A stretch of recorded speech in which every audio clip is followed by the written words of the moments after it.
And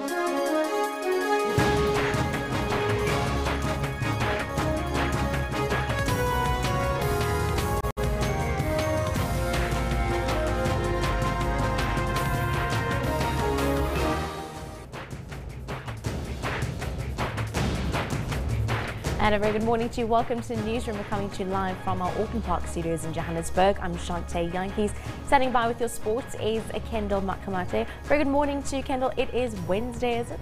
It's Wednesday. It's halfway to the weekend, and all looking forward to that massive test against India. Yes. So yes, it's a big midweek day today. But good morning to you at home. Indeed, we're starting with a very electrifying question this morning. The Independent Examinations Board has announced that a 98.8% pass rate. This is slightly up from last year's 98.7%. Today, our question of the day is, what do you make of the IEB Matric pass rates? All right, now very interesting. We've got one or two comments that we'd like to share with you on that particular matter. It is that time of the year. Google Etu comes with this excellent congratulations to all who pass, says Google Etu. Definitely. This one coming in from Kirtley Naidu saying, we need to get to 100%. We definitely do, but it's a work in progress. And absolutely. It's good progress. There and thereabouts is what I'm saying, and I'm really happy that we're actually in there. And it's a slight improvement on the 98 from last year. Definitely. Moving on to our poll of the day, two senior Eskom executives, Matriculant as well as Prish Governor, are off the hook. According to a letter from the Power Utilities CEO, Sean Moritz, a disciplinary process has cleared both Koko and Governor of any wrongdoing. Today we are asking you, are you actually happy with the reinstatement of Matriculant as well as Prish Governor at Eskom? Well, let's have a look at the poll there. Well, the poll is saying a lot, is it not? 79% of our respondents are saying no, they're not happy with that reinstatement, whereas 21% say yes, absolutely A-okay with that. Yeah, we're definitely going to have to unpack this more. Later on in studio, we will be having Eskom spokesperson Mpasiwe unpacking it just a bit more, possibly getting some details around that disciplinary process. Absolutely. Now, we also have a sporting question that we want to share with our viewers and ask you at home. As you know, the 5th of January, Friday, this coming Friday, is exactly when we start that test. But in the meantime, Morne Mokol has broken into the ICC top 10. This after Otis Gibson takes over as coach. Is this a coincidence? That's what we're asking you. Please interact with us. Let us know at SABC Newsroom what your thoughts are on that. Definitely. All your sporting highlights and news coming up in just a bit. For now, though, let's have a look at your morning headlines.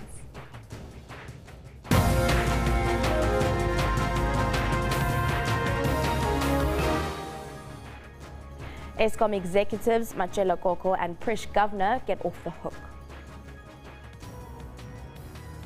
The Congolese government comes under sharp critique over fatal New Year's Eve protests that have since claimed 7 lives. And in news from further afield, US President Donald Trump taunts North Korean leader Kim Jong-un on possession of nuclear armor. Well, Kendall Makamate is standing by with your sports. Kendall, what do you have in store for us this morning? Shante, thank you very much. Quite a lot. You know what? I think everybody's really excited and ready to go to see if is Dale Steyn going to play? Is he not going to play? Faf is fit. Talking about the test, of course. So there's a lot to talk about there in the cricket. And let me bring you in on this as well. This is what we've got for you on the sports today. Selection-wise is that he will lead the team. You know, he's fit and will take his place in the team as the captain. The Proteas will be counting on a fit again Faf du Plessis to lead the side against the #1 test side in the world, India, starting this Friday. He's in the team once again. It's Sane for City. It's Sterling! What a remarkable start! Manchester City roll over Watford in imperious fashion, with Raheem Sterling netting the first goal in a 3-1 rout at the Etihad. 40 seconds. Raheem Sterling makes it 1-0. It's a nice. Switzerland's Hopman Cup team of Roger Federer and Belinda Bencic score another clean sweep in their tie against Russia in Perth. And that's why into the locker room they'll go, the two pairs, and it was Switzerland who run away with it 3-0 in the end. All this and more detail I'll have for you later on. I'll also be chatting about the KwaMahlobo games. Make sure you stick around for all of that, but that's in the next hour. For now, stay with Shante as she's got the news. Thank you very much, Kendall. Having a look at your top story this morning, two senior Eskom executives, Matriculant as well as Prish Governor, are off the hook. Well, according to a letter from the Power Utilities CEO, Shaw Moritz, a disciplinary process has cleared Koko and Governor of any wrongdoing. Well, Koko will resume his position as Eskom head of generation, while Governor has been reinstated as head of group capital. The allegations against Koko related to him awarding contracts to a company linked to his stepdaughter. Well, Governor was one of 4 executives who were suspended by Eskom for their alleged involvement in the Gupta-linked company Trillion. An internal report detailed how they allegedly ignored advice about entering into the controversial McKinsey & Company contract and went out of their way to pay Trillion over the past 2 years. Well, police are appealing to the public for help in their investigation into an attempted cash-in-transit heist early yesterday in which 2 security guards were killed. A group of around 15 heavily armed men ambushed a cash security van and a bakkie, escorting it into Ledwaba Park in the north of Johannesburg. They fled the scene with a guard's firearms. Bullet-riddled, attacked with AK-47 assault rifles and blown up with explosives just minutes after leaving the depot. When the fertility van with the escort vehicle were confronted by a group of vehicles from back and front, started shooting at those vehicles. Robbers could not access the cash, but a life in this escort van was lost during the incident. One security guard was shot and killed. The other one was shot and taken to hospital. 3 who were in the van which was carrying money, they were taken out and laid down. They escaped unharmed. Police say the suspects used at least 6 cars. They even redirected traffic at both ends of this road in order to commit the crime. The suspects fled after the heist was foiled. They were disturbed by the metro vehicle which was responding. More concerning to the authorities, the suspects fled with 4 firearms belonging to the security guards. But could this be an isolated incident? We see that it is a thing which is coming up now, and we are working on it. This crime was committed a few days after another similar incident in Kempton Park, a mere 15 kilometers away. Matriculant, SABC News, Ledwaba Park, north of Johannesburg. Well, the Independent Examinations Board has announced a 98.8% pass rate. This is slightly up from last year's 98.7%. Well, over 11,000 matric learners sat for the exam and 88.5% of them obtained a university pass. A Durban matriculant, 18-year-old Agnes Gosnell of Crawford College, Lelusha in Durban, achieved 11 distinctions in the IEB examinations. Meanwhile, the wait for the matrics who wrote the National Senior Certificate is almost over.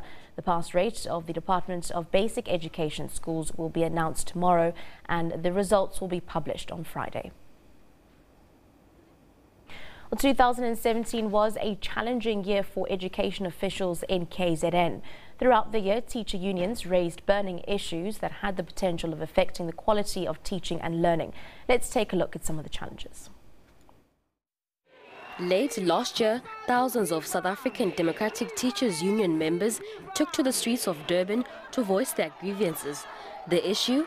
Payment of norms and standards to schools, which ensures the school maintenance and the delivery of learning and teaching resources.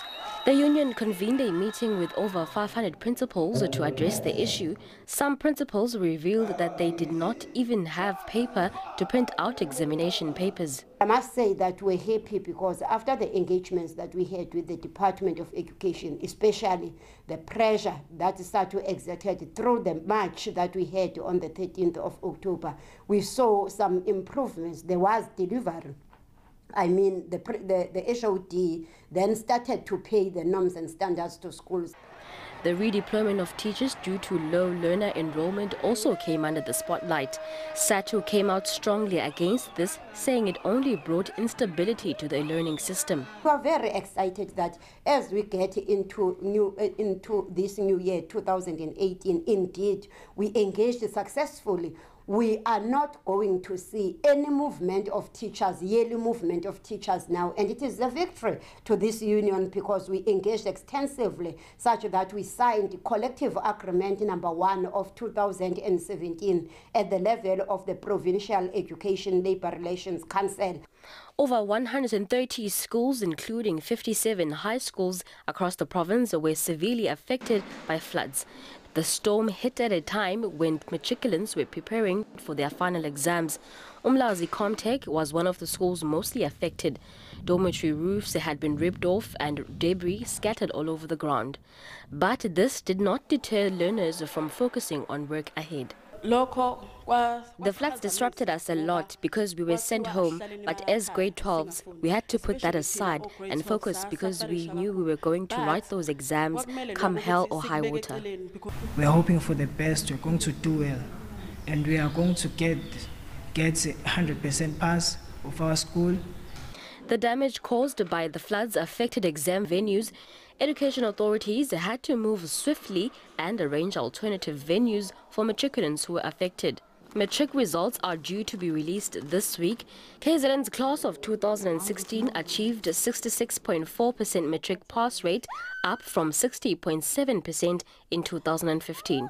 Teacher unions are confident that the class of 2017 will improve this result. Our expectation is that we cannot get anything worse than we received last year.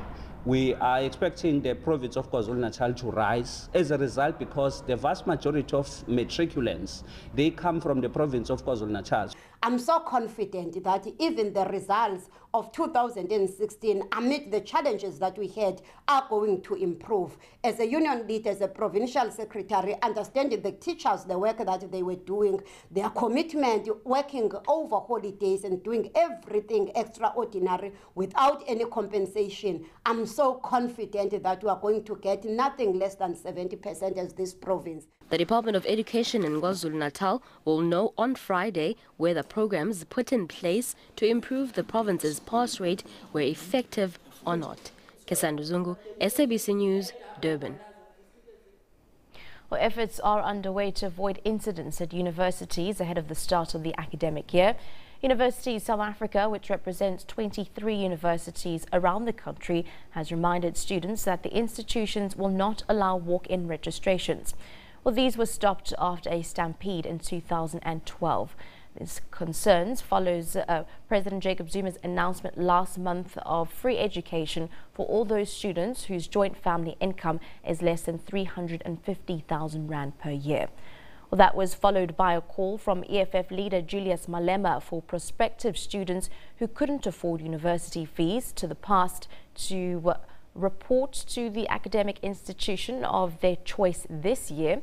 Universities call South Africa has comments reckless, saying that applications have already closed and that students should not walk in but try to make study arrangements online. Johannesburg Mayor Herman Mashaba says he will make an investigation into houses that were damaged by the storm at the weekend his priority. Residents of Project Glen in Soweto say they feel betrayed and angry at the builders of their homes and the house building regulators. The builders did not pitch up to a community meeting requested by the homeowners, causing more frustration. Long before the recent storm, residents whose homes were built by Cosmopolitan Projects had complained about poor workmanship of their homes. They reported cracks appearing shortly after occupying the properties. Residents say their cries fell on deaf ears. The storms have served as a flashpoint highlighting their plight. And these residents are set to pay substantial sums over a 20-year period. Community is burning tires because we did invite NHPRC, stakeholders like Cosmopolitan and Chiron to come on board and address the matters that are occurred here. Most of the houses, they are built on poor workmanship.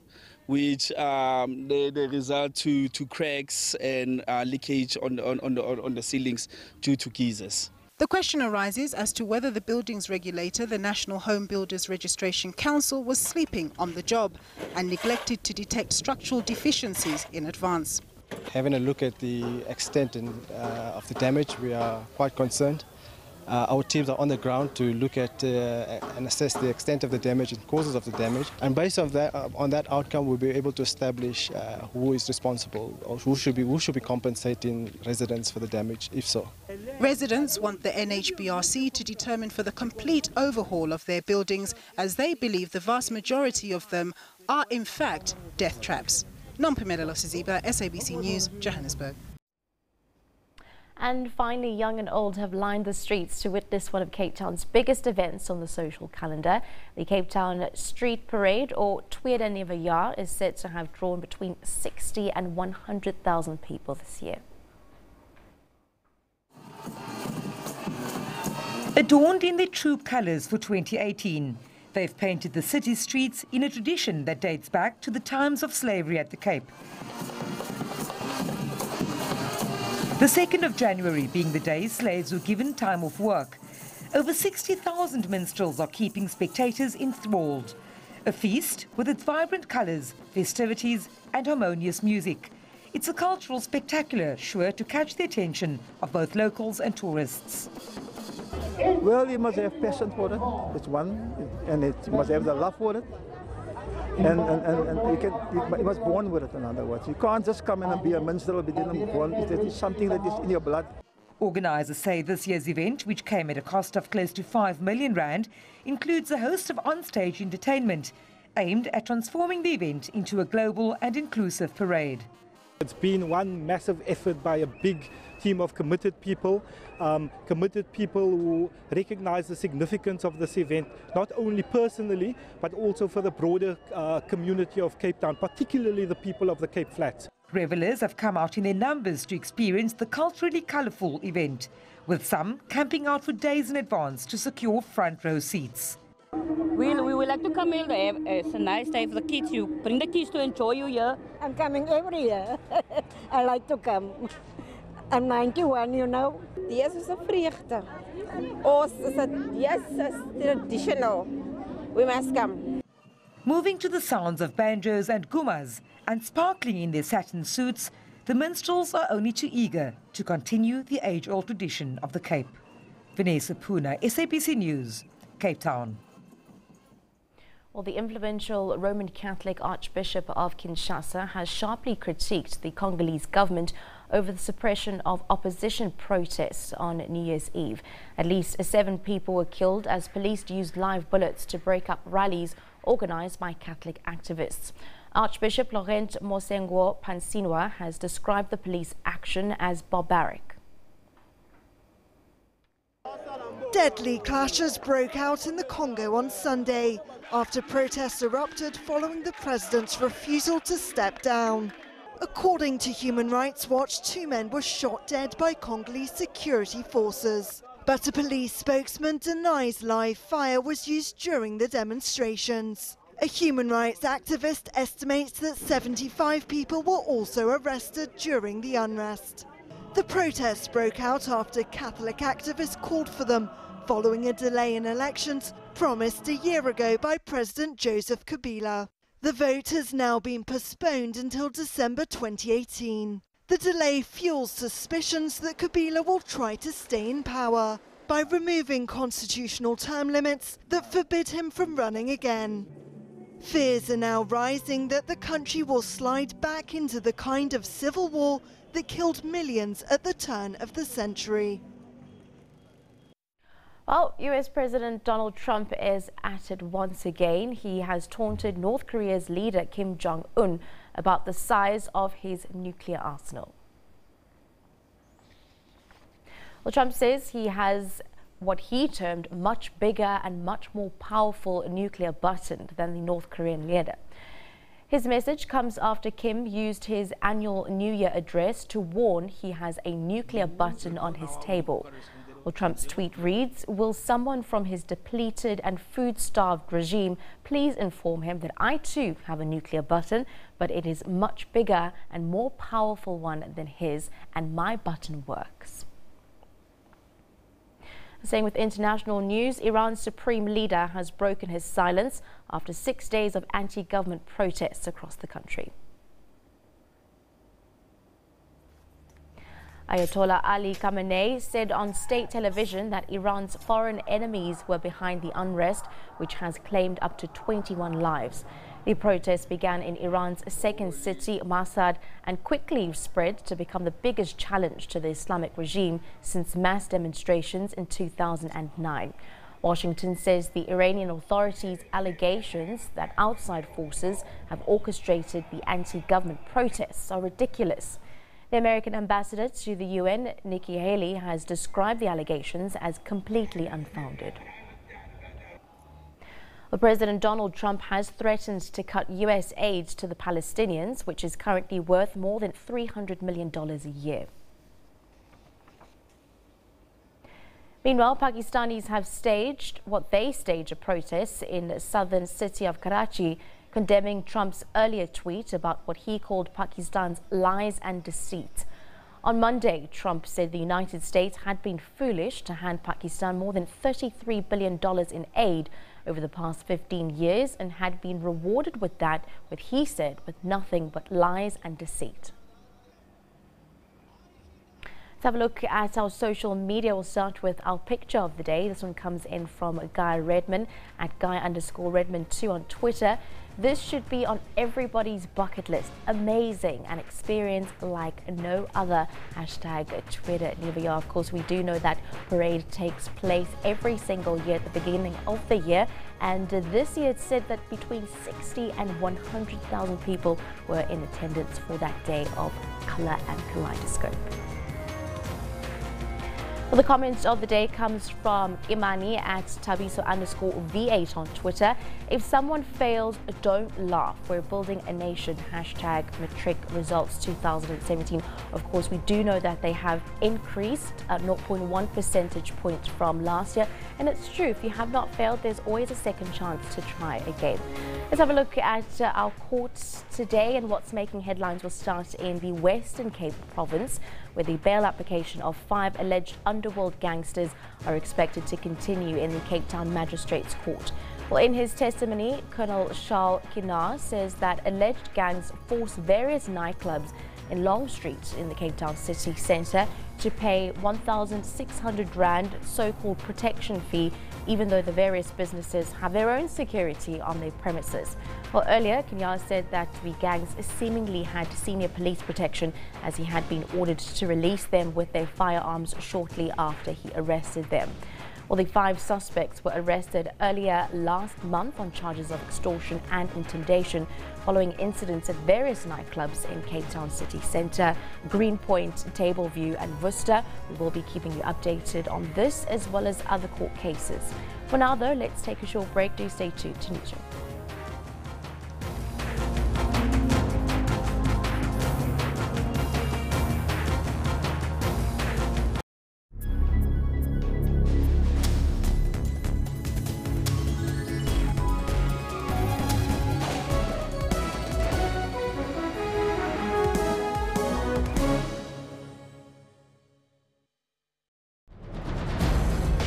With the stories of abuse from the other 8, but they haven't been ready to pursue any angles. They've offered their support, they've offered the comfort to the 8, and it's been an amazing journey. It feels like your heart actually literally sunk in your shoes.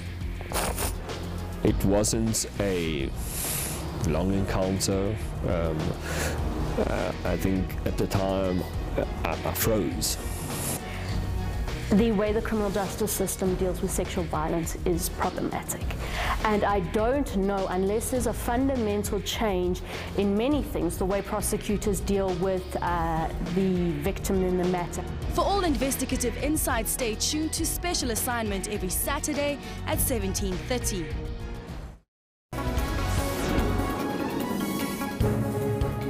This is your midday report. Good afternoon. I will be faithful. I assume as President of the Republic of Kenya. Let's take a look at how African markets and currencies are performing now. The central bankers say the success of Bitcoin and other cryptocurrencies is just a bubble. Breaking stories, detailed economy and sport. Tune into Midday Report every Monday to Friday from 12 p.m.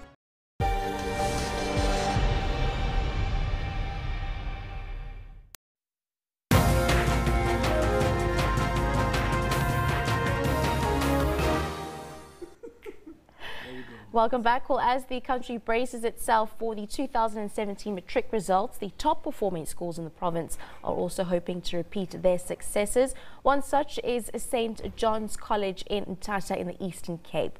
The province has been at the bottom of the Matric class for the past 6 years, but there are some schools that continue to shine. Well, last year, St. John's College produced 287 bachelor passes of the 394 learners that sat for the exams. It also produced leaders of the caliber of the Eastern Cape Premier, Phumulo Masuale, as well as Auditor General Akimi Makweto, who joins us in studio to talk more about the role that schools play. Well, AG, you went from Cape Town to the deep areas of the Eastern Cape to study at St. John's. Why St. John's from Cape Town? Thank you very much, Ante. St. John's was a recommendation from my parents because one of my elder brothers was already a student there, and I take it that they were quite pleased with his progress as he was at that school in the late 70s. And how would you describe your schooling there during the years?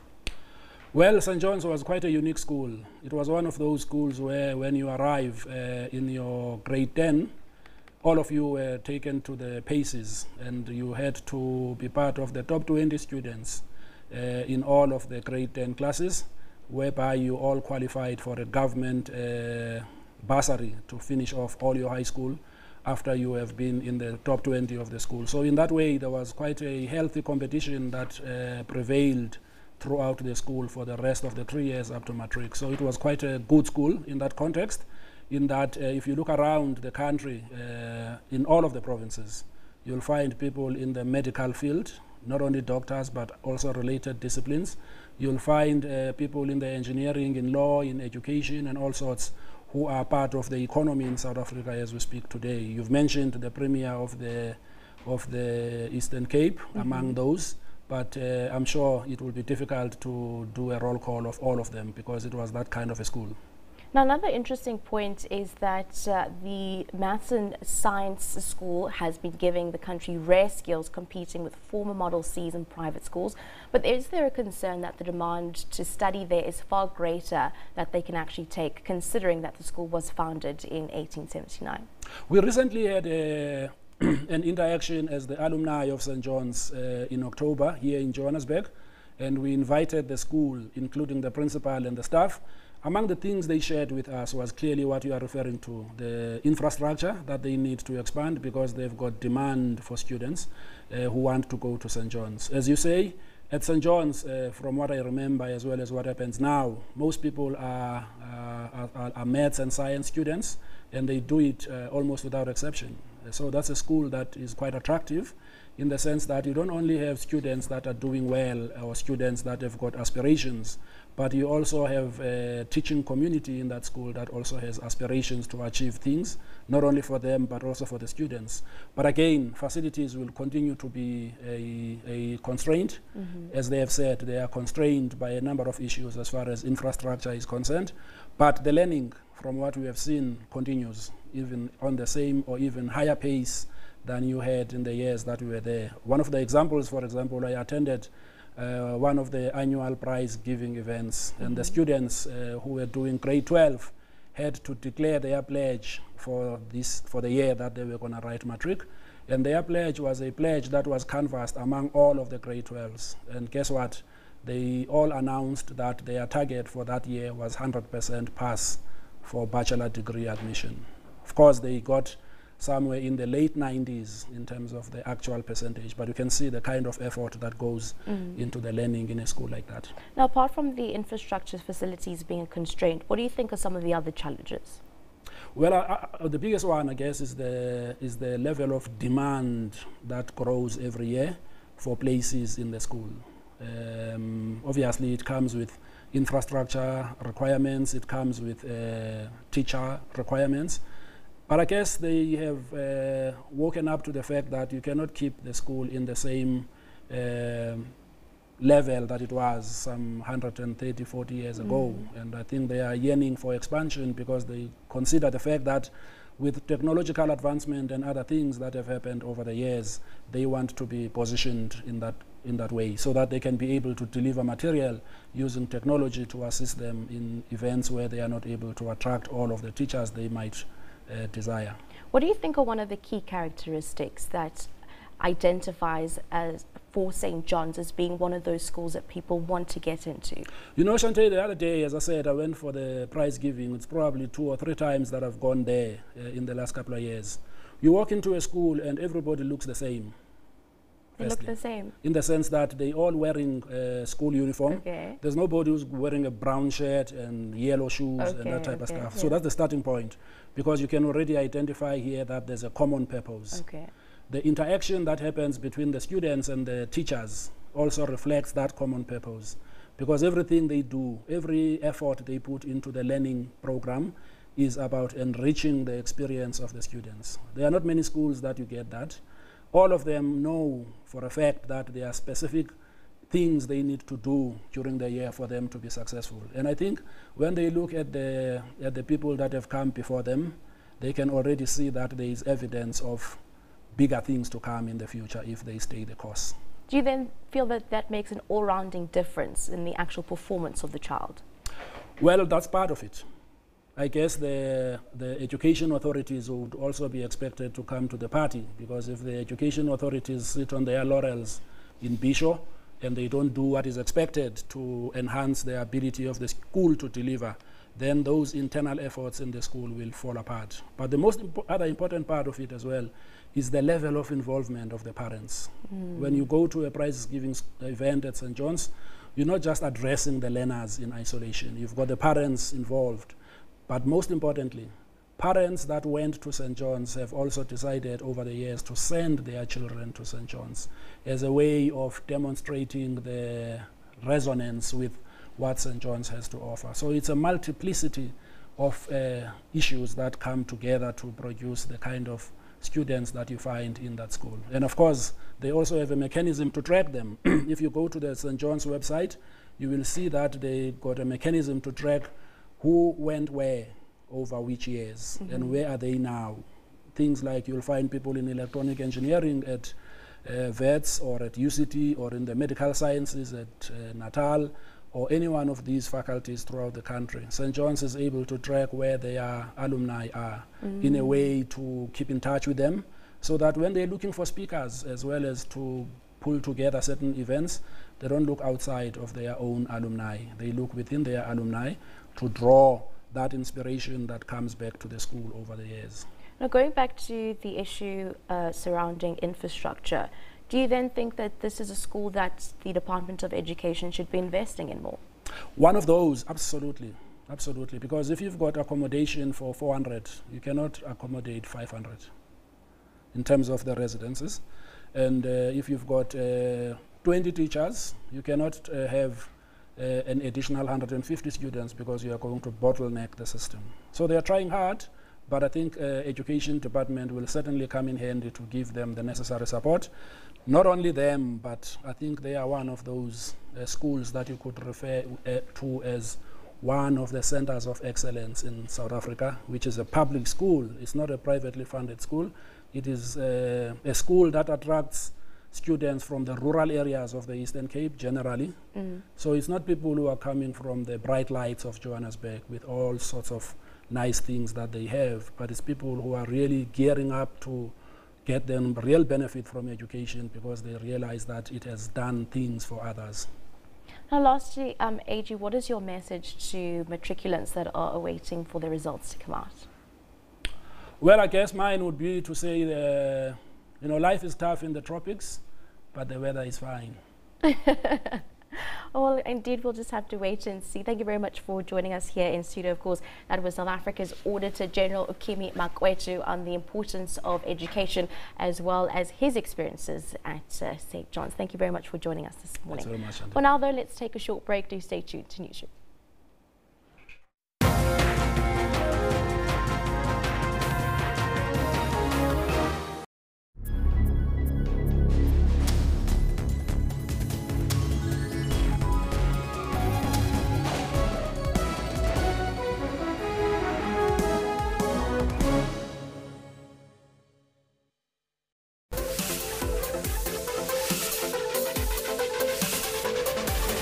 We pump up your energy, keeping you in action through sports updates while resting at home. This is what's happening in your world of sports every weekend. In the second half, Kolisi and Jaco Kriel combined well, and Kolisi scored his second try. He was also named man of the match. Confusion from the West defenders gifted Batosi with a close-range goal.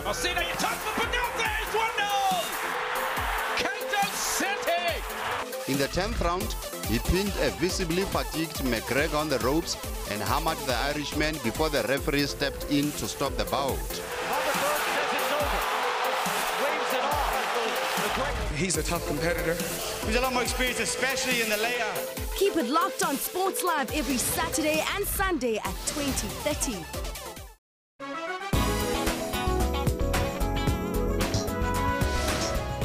Countries in the East African region have started experimenting with wines. Located in the east of the Democratic Republic of Congo in South Kivu province, this park is the only place in the world to find the eastern lowland gorillas. But the most famous monument in Casablanca is of course the Mosque Hassan II. The mosque is the third largest in the Muslim world. The city of Tel Aviv and Israel's tourism ministry have teamed up with the local hotel chain to temporarily transform the tower into a two-story suite with hot tub, room service, and very unobstructed ocean views. Catch Trends Travel every Sunday from 12 to 1 for all the global travel and leisure trends. We do not just speak. We let every voice in our nation find full expression in language and in culture. We do not just teach. We empower all people with education. We do not just bring you the news. We place you where the news is happening. We do not just entertain. We take you on journeys. We do not just broadcast sport. We create an arena for sporting heroes to inspire you. Ours is not just a job, it's a calling to ensure that everyone in our nation is informed, educated, and entertained. We're able to do this because you do your part. SABC TV licenses. It's all made possible by you.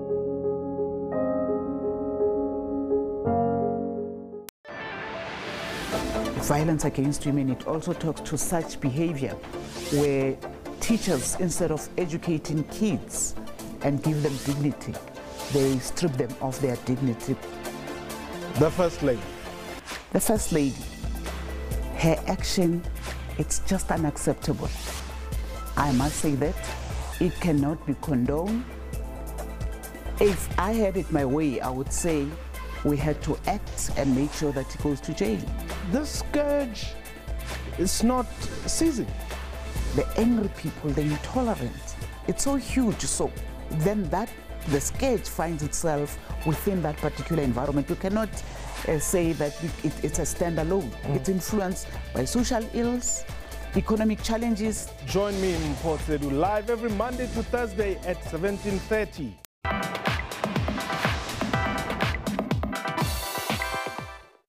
Teaching microbiology differently. They actually look at questions such as what is life, using microorganisms and so on to create art. She believes that in this way students get a better grasp of the subjects they are studying. But for my students, I wanted them to engage with the subject matter that I was teaching them in a way that is different from just learning it in a textbook. So I asked them to take one of the concepts that we dealt with, which is basically to do with evolution or microbial diversity, and to make an artifact. I didn't say the word artwork because science students and art is not traditionally considered together. So they could make anything. And that was then assessed, so it was a form of alternative assessment. Even human beings' tears look spectacular under a microscope. This is a painting installation by a first year called Shanique, and it's about tears.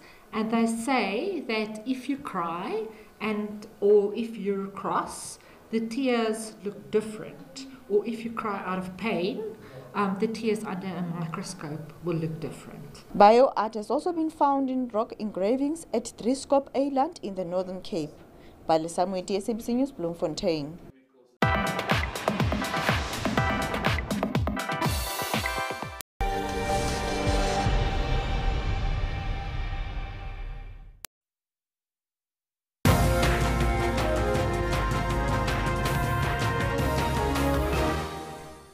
Welcome back. Well, two senior Eskom executives, Matriculant as well as Prish Governor, are off the hook. According to a letter from the Power Utilities CEO, Shaw Moritz, a disciplinary process has cleared Koko and Governor of any wrongdoing. Well, for the latest on the reinstatement of the two senior Eskom executives, Matriculant Koko as well as Prish Governor, we are joined in studio by Eskom National Spokesperson Mr. Khulupasiwe. Very good morning to you. Thank you very much for joining us this morning. Essentially, take us through what is the main reason behind the reinstatement of the two executives. Well, sometime in November, December, there was a very fair and transparent process that the management had undertaken, especially in relation to Mr. Matriculant Koko, the issues around the declaration of interest, conflict of interest. So it was the allegation was that he did not declare that his daughter was doing business with Eskom. So there was an independent chairperson of the inquiry who ultimately, through the process, cleared him because of the evidence that they have from Mr. Koko. And Prish Governor? Mr. Prish Governor, it was in relation to the allegations that there were certain things that they may have done which were not proper in relation to the McKinsey contract. But after this, the investigation, which was separate from Mr. Koko's one, he too was cleared. So both gentlemen will be, in fact, Mr. Governor is already back in the office. Mr. Koko will be coming back on Monday morning. Does that then mean that both Koko and Governor, they don't have any charges existing against him with regards to this? 100%. They have been cleared, and therefore nothing can be used against them in relation to the specific issues. What other information can you give us regarding the disciplinary hearing and the details surrounding that? Well, the disciplinary hearing was very fair, and it was transparent as well. Transparent in the sense that for the first time in many years, and possibly for the first time actually in Eskom's history, that when you have an internal matter, you also involve the media being invited to be, I would say, witnesses to whatever was going on there. So in general circumstances, you'd have the person who is being implicated just going through that process with the company. But in this time around, Mr. Koko, his case at least, that there was the media and people were reporting from that.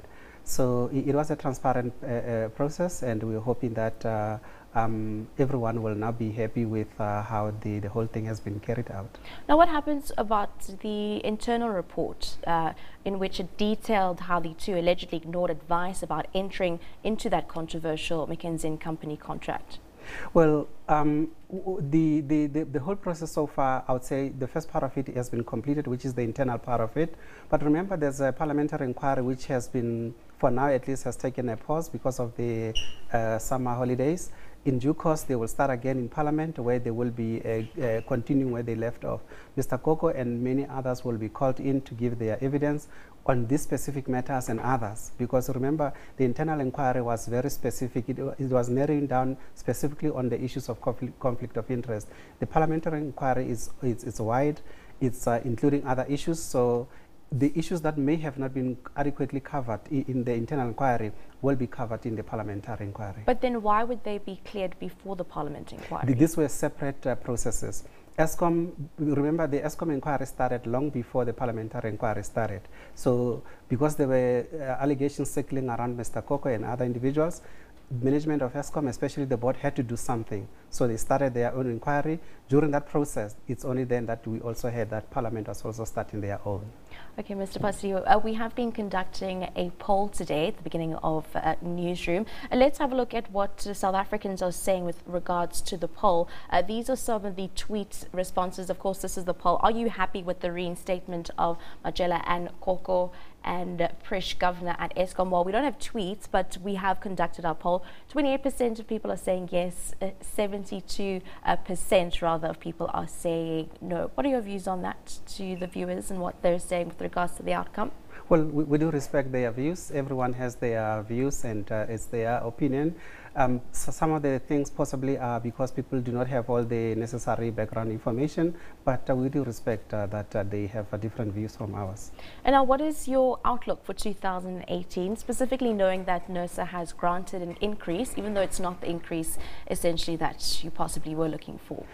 Well, the increase actually, it's I would say a decrease in a sense. Because how so? You remember in 2016 we got a 2.2% tariff increase. Last year, late last year, for the current financial year, the regulator has given us about 5.4%. Out of the 5.4%, 4% of that is going towards the purchase of renewable energy, and about 1.3% thereabouts is coming to Eskom. So it's a reduction from the 2.2%. But we will see as to how we survive as a company. We just have to do the right things. For us, the most important thing so far, among others, would be to address the issues around corporate governance. The reason why we are having this interview, it is because there were issues around corporate governance. The Eskom board and the management, together with the Public Enterprises Minister, they'll have to zero in on this particular issue to make sure that we don't have any shortcomings, so that we can address the company or these issues circling around the company, and also making sure that we restore our reputation. Indeed. Thank you very much for joining us here this morning. Of course, that was Eskom National Spokesperson, Mr. Khulu Pasiwe, taking us through the inquiry there with regards to the two reinstatements of Eskom executives, Majela Koko as well as a Prish governor this morning. Indeed, let's have a look at your weather forecast.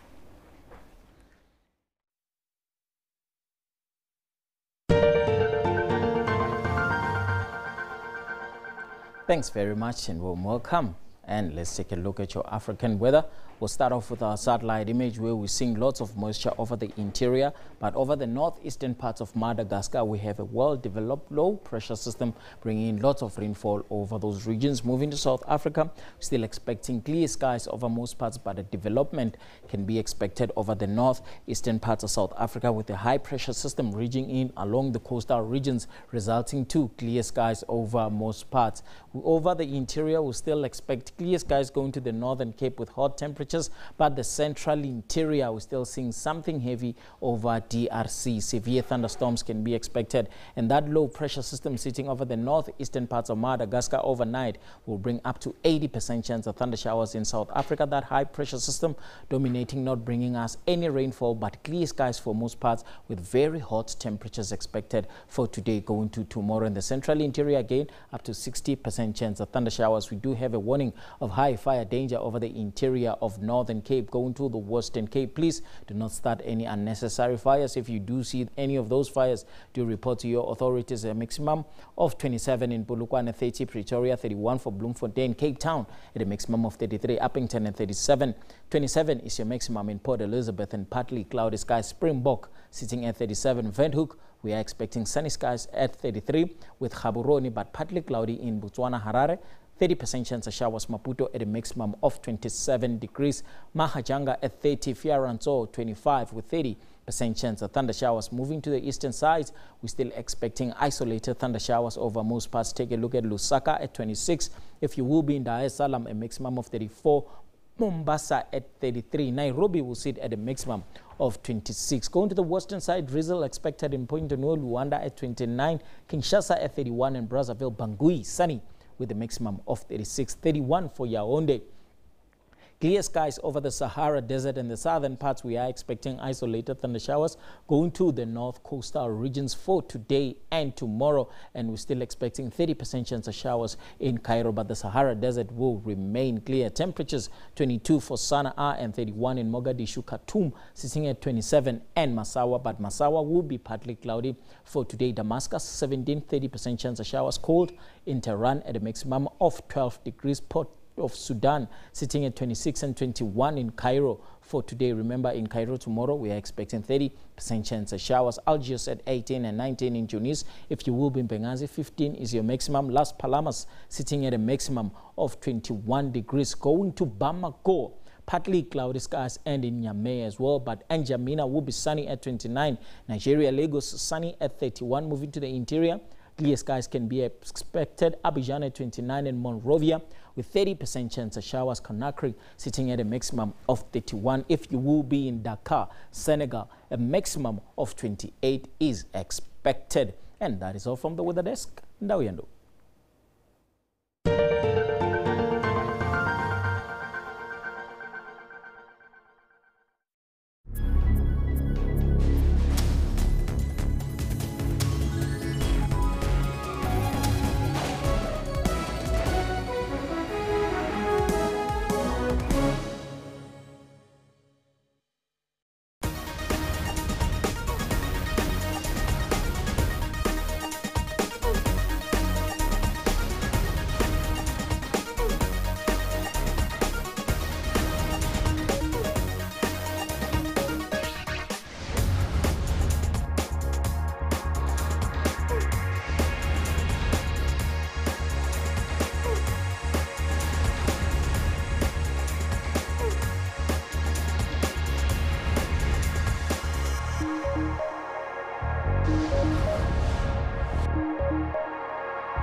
Did you know that hippopotamus are susceptible to sunburn and spend most of their sunny days with only their noses out of the water whilst the rest of their body is immersed in water?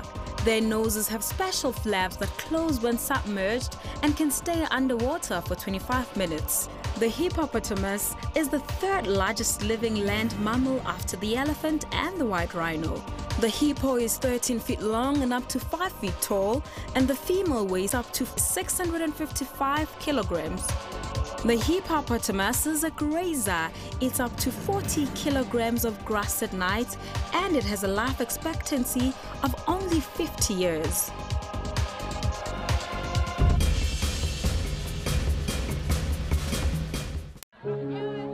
We're explorers.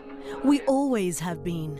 Endlessly curious, always looking for answers, for new frontiers, for new stories. Because that is who we are. From script to screen, from yelling action to taking you on a journey. Radio producers, script writers, on-air presenters, news reporters, sports analysts.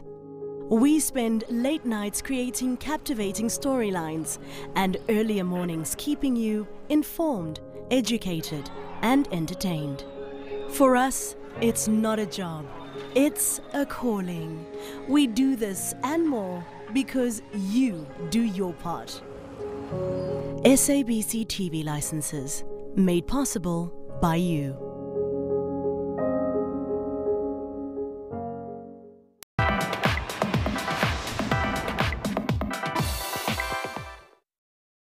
Meet Tsebomia.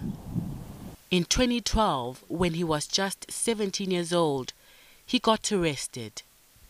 Today, at 22, looking through what used to be his cell, it all seems surreal. He was released from Logop Juveniles Correctional Center in Johannesburg early this year. His 10-year sentence for housebreaking and robbery was reduced to 5 years. Growing up in the streets of Zondi in Soweto, he never imagined he would end up behind bars. My friends were good people. until where we led each other astray.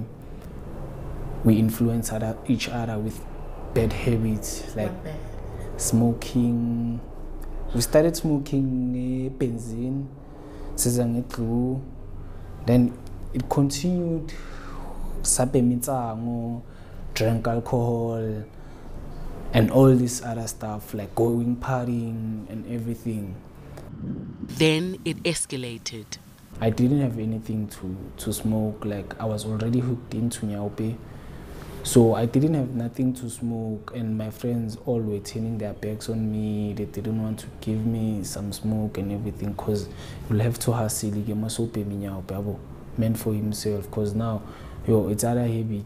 Like you can't sleep if you haven't smoked, or you get cramps, like you gain this disease because of Bemanga. So that night I knew I won't sleep if I don't get the fix. What was meant to be a once-off thing didn't go according to plan.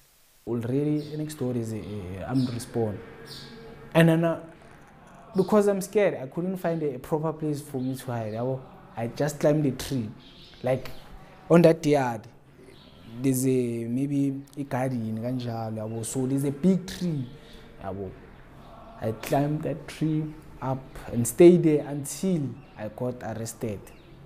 He began to introspect and envisioned a better life for himself. Everyone is looking at his own sentence. Like, Uti, Mena, I'm raping Ubanba, it's none of your business. Just when I begin the wazako.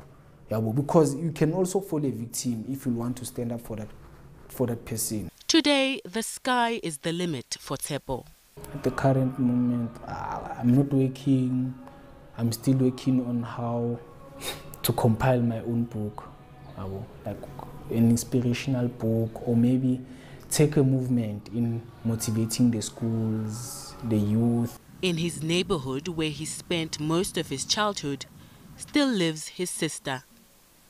She witnessed how her siblings' actions led him to jail, and how after his release, he returned a changed man. He has changed his life. I'm just lost for words.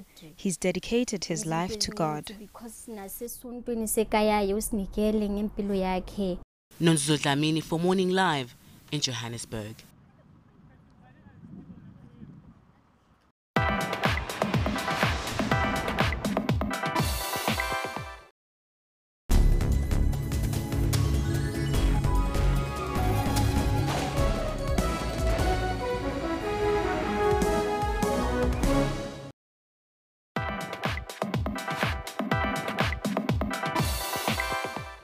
This is Tanya Mukwamu, co-founder of a mobile application called MaxiCash.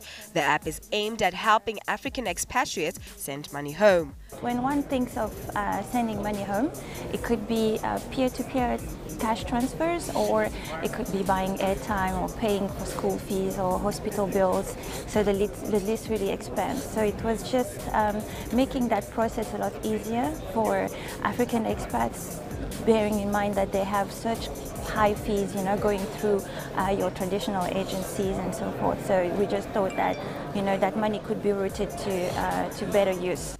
Being an expat from the Democratic Republic of the Congo, Tanya found it rather challenging to send money from South Africa to her home country. This is when the MaxiCash app was born. It was really personal frustration to begin with, like I think a lot of solutions.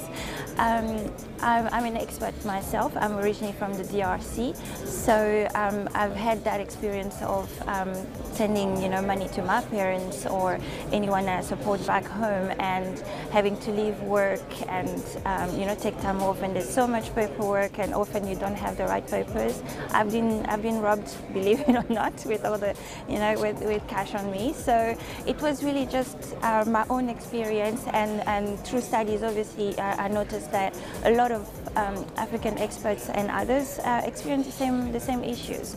So it took the time to study and have the proper technology and make sure the market was ready for our solution.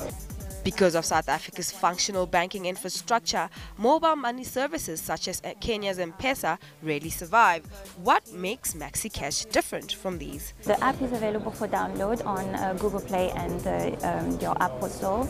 And well, one downloads it from anywhere. And we do have some selective markets where you can cash out your funds. So right now, from a cash out point of view, you can cash out in South Africa as well as the DRC, and soon entering into like the Eastern African market. We integrate with the FNB e-wallet, so the recipient will receive the money like they would, you receive your SMS, your e-wallet payment is there, and you go to any FNB ATM and cash it out. Tanya comes from a logistics and transportation industry and fell into the tech world, where she learnt a lot, and with the help of other techies, she eventually built an app that will make life easier for others. Buy airtime. Obviously, you can sponsor airtime for someone across the border, so you've got.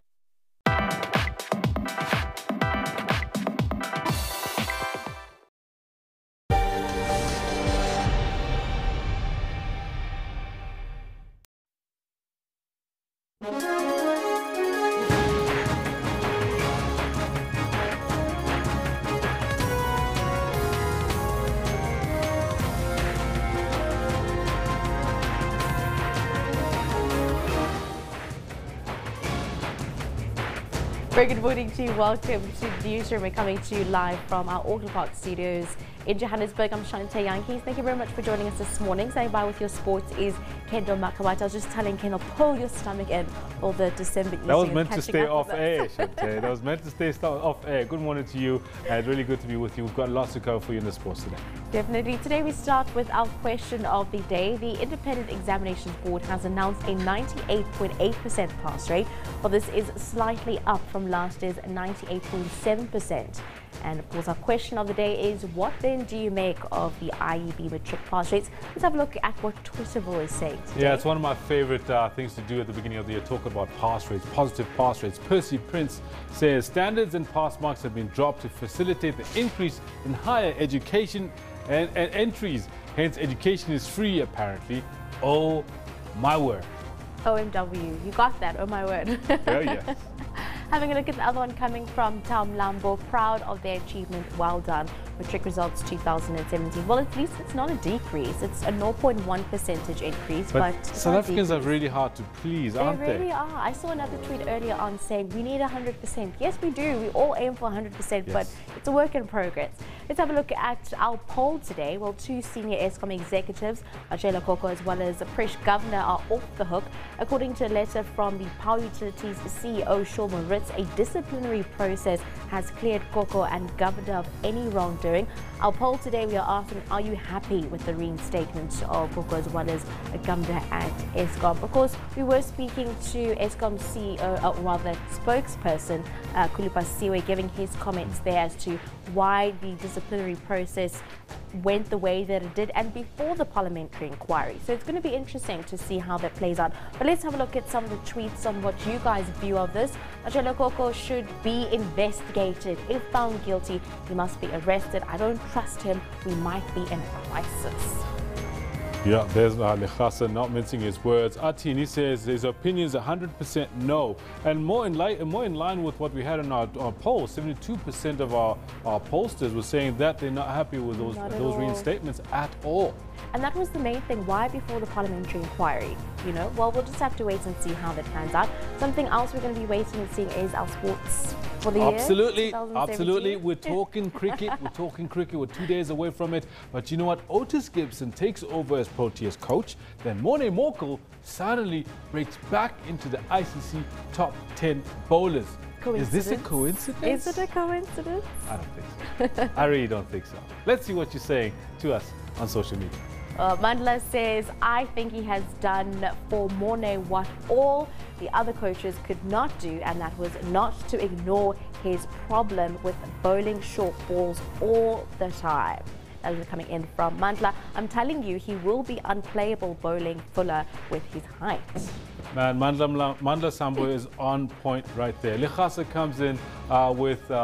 what does he say? What is Lechasa saying to us? Well, Lechasa had something to say, but I'm sure we'll be able to share it at a later stage. And he says he doesn't think, I don't think Otis is going to make it. So Lekgasa reckons Otis is going to be, his tenure as head coach of the Proteas is going to be short-lived. Well, that remains to be seen. I'll tell you this much though, the fuller lengths, the lack of no balls that Mornay is doing, I think it's got a lot to do with Otis Gibson. Well, sports in just a bit. For now though, let's have a look at your headlines this morning.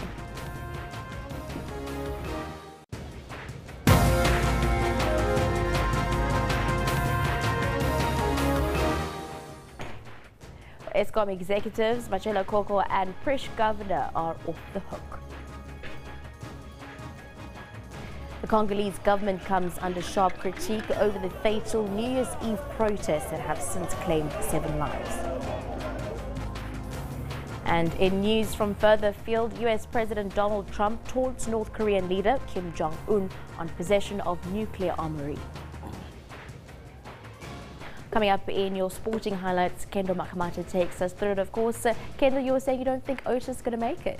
No, I actually agree with everybody else that says Otis is the right thing, is the right medicine for South Africa, and I think he's going to make it. He's done really well for the bowlers. They're really loving their bowling already. We'll have to wait and see. We'll have to wait and see, but he's got a stern test coming up for him shortly. I think Otis Gibson is the right man for the job for now. Good morning to you. This is what we've got for you in the sports today. Selection-wise is that he will lead the team. You know, he's fit and will take his place in the team as the captain. The Proteas will be counting on a fit again Faf du Plessis to lead the side against the #1 test side in the world, India, starting this Friday. He's in the team once again. His Sane for City. It's Sterling! What a remarkable start! Manchester City roll over Watford in imperious fashion, with Raheem Sterling netting the first goal in a 3-1 rout at the Etihad. 40 seconds. Raheem Sterling makes it 1-0.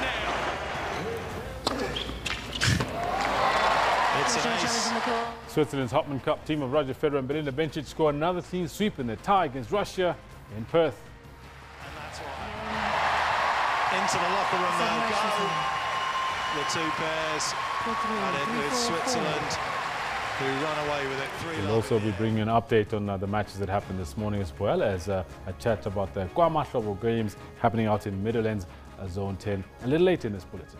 Do stay with us as Shantae has got the news. Thank you very much, Kendall. Having a look at your top story this hour, 2 senior Eskom executives, Machela Koko as well as Prish Governor, are officially off the hook. According to a letter from the Power Utilities CEO, Sean Moritz, a disciplinary process has cleared Koko and Governor of any wrongdoing. Well, Koko will resume his position as Eskom head of generation, while Governor has been reinstated as head of group capital. The allegations against Koko related to him awarding contracts to a company linked to his stepdaughter. Governor was one of 4 executives who were suspended by Eskom for their alleged involvement in the Gupta-linked company Trillion. An internal report detailed how they allegedly ignored advice about entering into the controversial McKinsey and Company contract and went out of their way to pay Trillion over the past 2 years. The police are appealing to the public for help in their investigation into an attempted cash-in-transit heist early yesterday, in which 2 security guards were killed.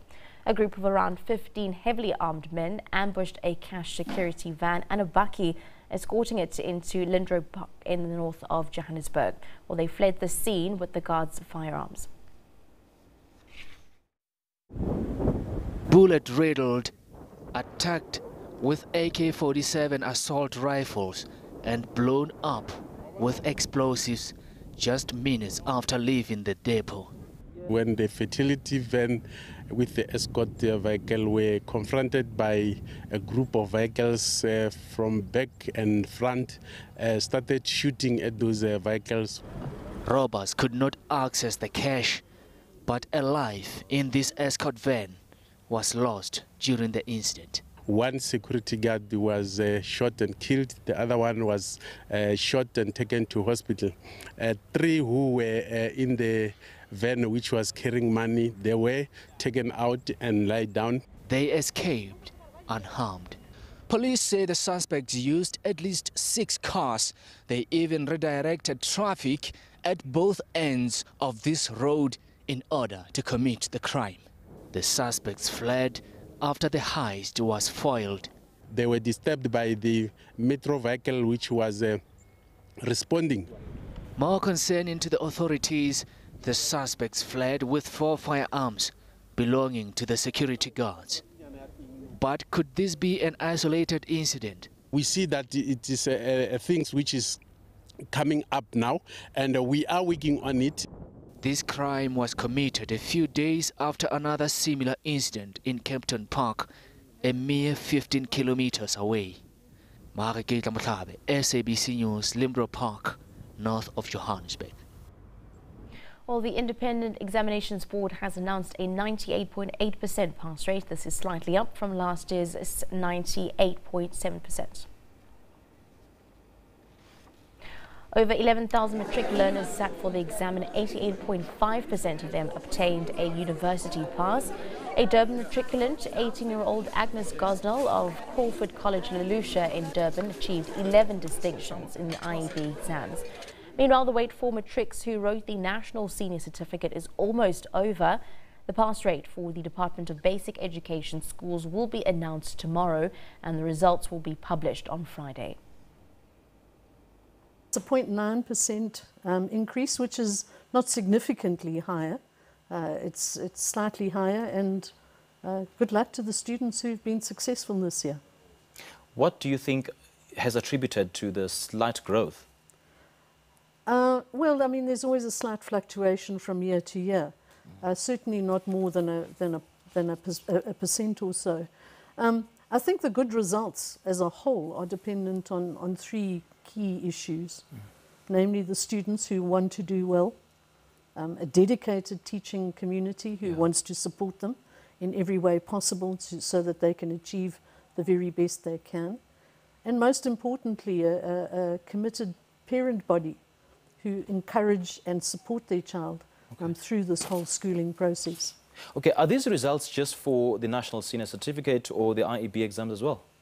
Well, the IEB runs the National Senior Certificate, as does the DBE. So Umalusi is in charge of the National Senior Certificate as a qualification, and their directives apply to both the IEB as well as the DBE. Okay.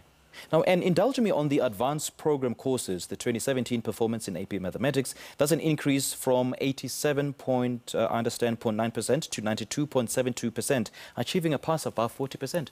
Yes. We're very proud of the advanced program courses. They are extension courses, so they are not part and parcel of the National Senior Certificate at all. They are in addition to, the IEB runs these exams. They are open to both IEB registered schools as well as schools that write the state exam. We're very proud of them because they're intensive courses within their disciplines. They really probe deeply into understanding and knowledge and concepts related to their disciplines. We offer that in the 2 key disciplines, in my opinion, namely language. So we have an AP English and an AP Afrikaans and AP Mathematics. I think a very important point about the AP programs is that we have had them internationally benchmarked, and they are deemed equivalent to A levels. So I'm very proud that we in South Africa are able to boast that we have students quite capable of achieving at that level. Let's now talk about the difference between the IEB examination compared to the government curriculum. I mean, both are regulated by the Department of Basic Education and quality assured by Umalusi. What really is the difference?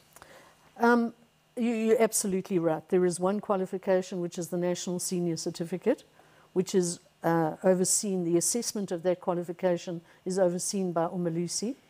And the curriculum that underpins the National Senior Certificate is our national curriculum statements produced by the Department of Basic Education. The difference between the 2 exams is that we set our own papers using that curriculum in line with the directives of Umalusi, and the department sets its exams in the same way. However, I suppose our philosophy in relation to assessment is that the way you ask a question matters.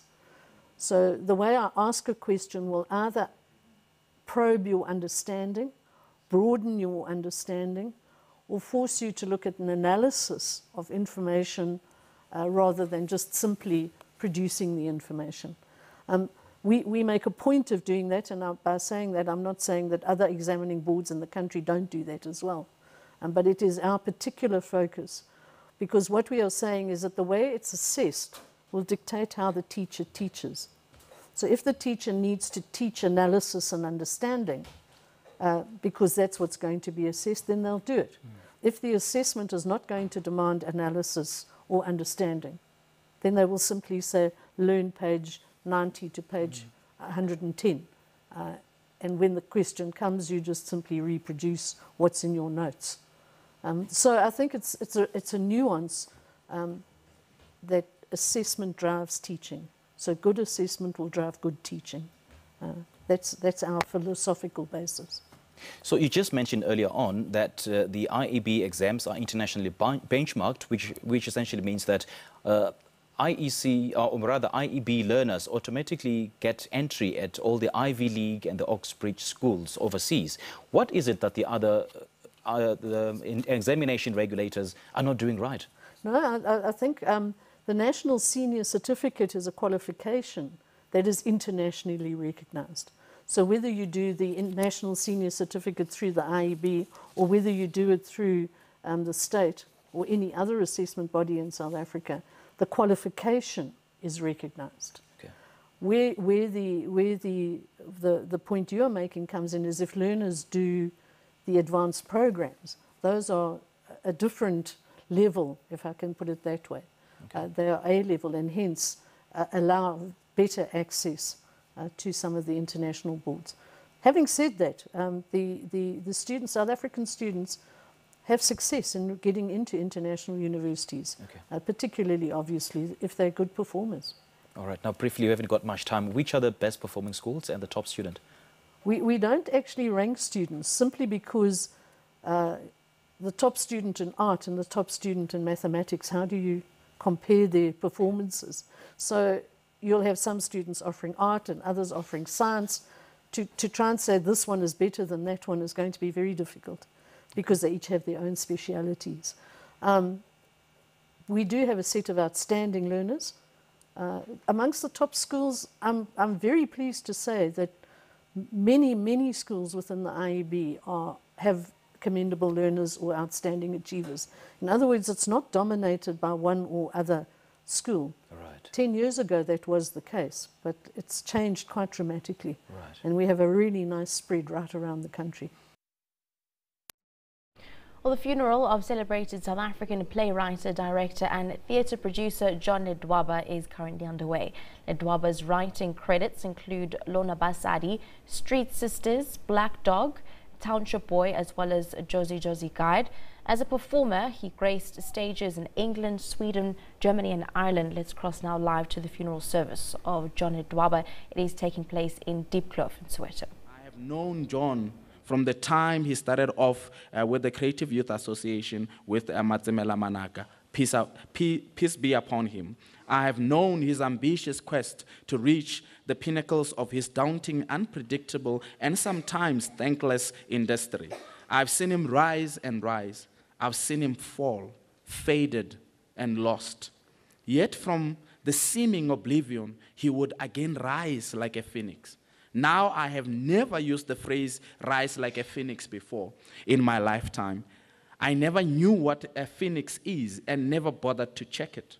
I chose to use it here because instinctively, as I write this condolence message, I feel strangely compelled to use it to describe John's life and vicissitudes.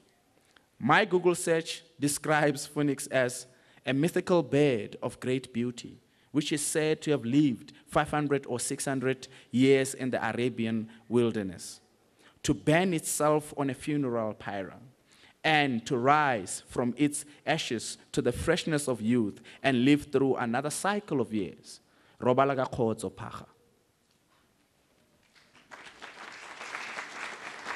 Thank you so much. Can I ask that we have my Gamboots dance?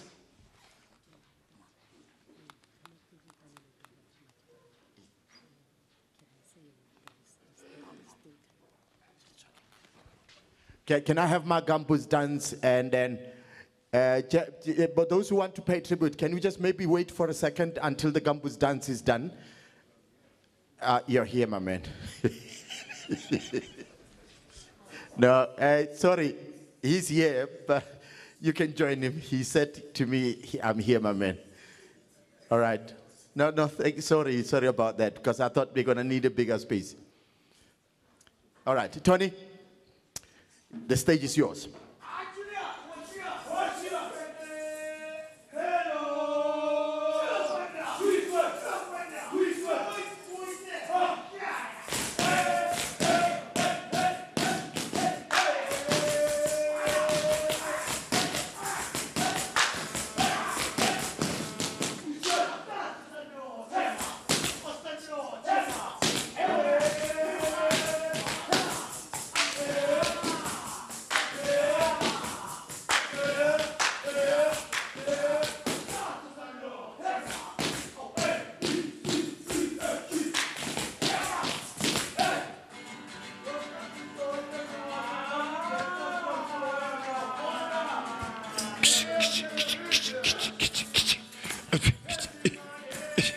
Mandela, uziletela uxolo. Mandela, uziletela uxolo. Mandela, uziletela uxolo. Mandela, uziletela uxolo. Mandela, uziletela uxolo. Mandela, uziletela uxolo. Ay, papa.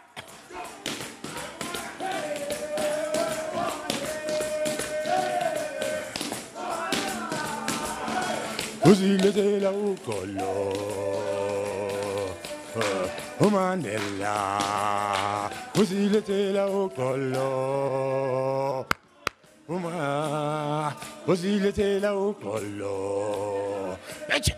Mandela, uziletela uxolo. Mandela, uziletela uxolo.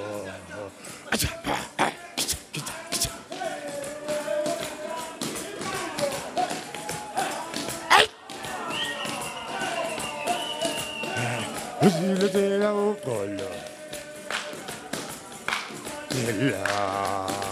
Uziletela uxolo. Mandela, uziletela uxolo. Thank you. Thank you so much. Thank you so much. Oh, you have another item, but I didn't give you the permission. No, you're welcome. Please do. Where's my young man?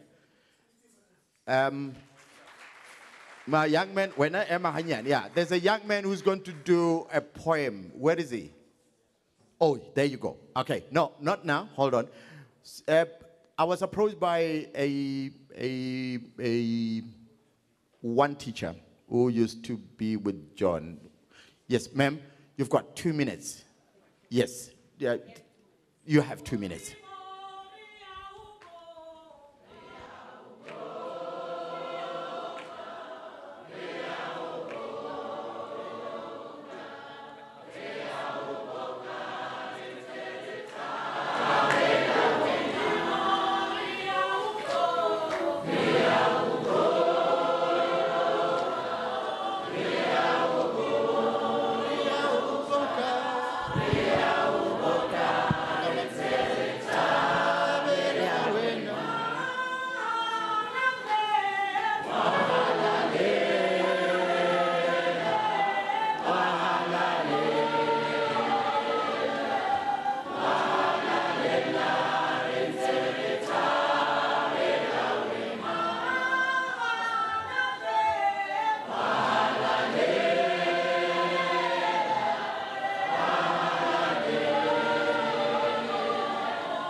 Program Director, Ledwaba, setšhaba ka bophara ke a le dumedisa. Nna ke Nnele Matabane, ke rutile monnayo. Ke utlwile botlhoko thata ha ke utlwa gore o ile a se kgale ke maabane. Ha nkebe ke utlwile pele ba gaetsho nkebe le bona maroon and gold e le teng. Yaanong ke utlwile setse go le thari. Makhulu a re monna yo o simolotse the passion ko Madibane High School. Ebile o felleditse ko Madibane High School.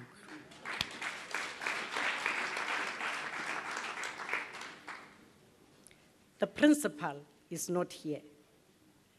A ke itse gore kwa leng teng o utlwile dikgang tse di botlhoko tsena. He was a very humble man.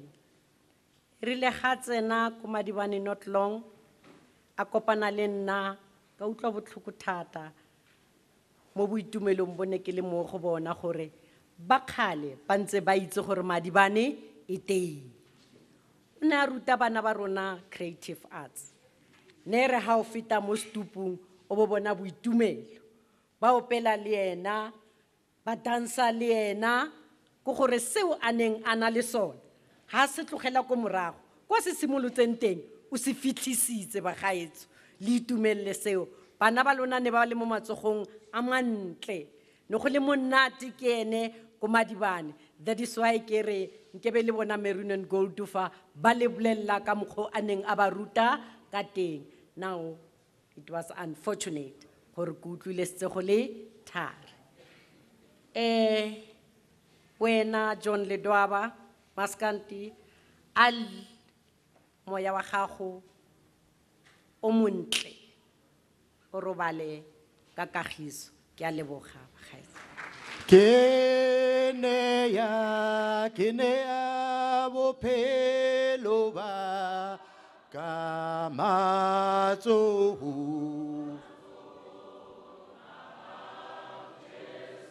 Ke ne ya bophelo ba ka matsoho.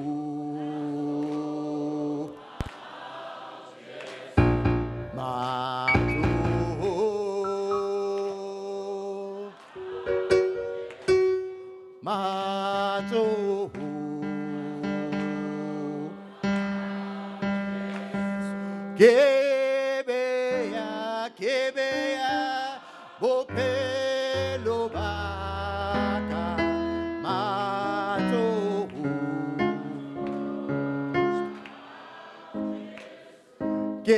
Kebeya, bophelo baka matsoho.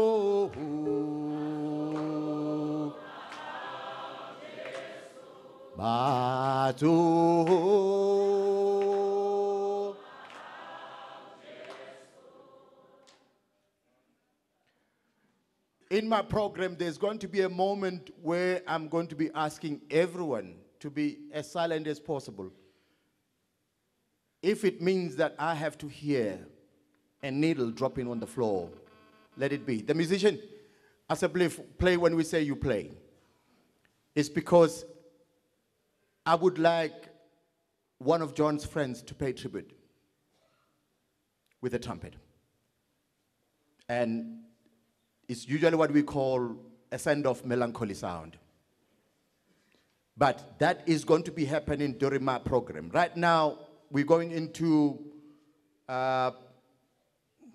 this is one thing that I never knew how to read it. Is eulogy or eulogy or eulogy? What is it? Yeah. Okay, princess is eulogy. See, you have to move part of your body to say it. Eulogy. Okay, I would like to call Kabelo Malusi to come down over here. But before you do that, where's my young man? You've got 30 seconds to finish your poem. No, he knows he's not going to do it in 30 seconds. All right, please pay tribute to John. 97, that is when I met Malume John via my aunt Umendi Kunene, who has also gone to the other side. So I'd like to do this poem. It's called Nisapula, so we're going to make it rain.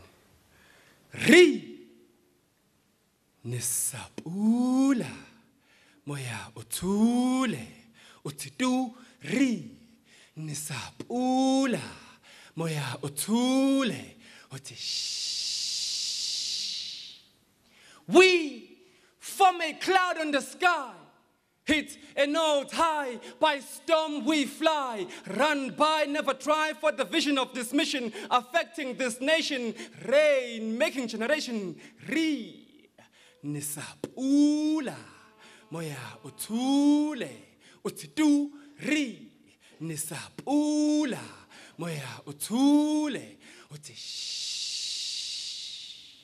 Become a rainmaker of your generation, young and old, hairy and bold. We discover stories untold. It's either you're hot or cold.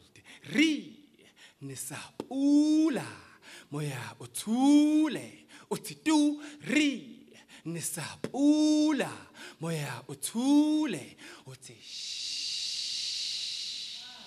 Pula!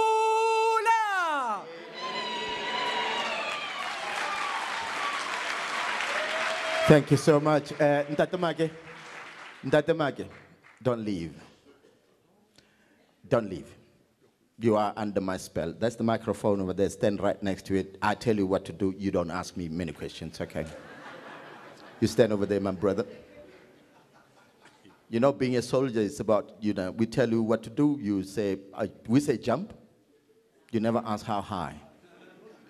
I'm not going to let that go. I'm not going to let you go. I mean, Obra Peter has already spoken. So, JC Somabuti, you've known John long before I did.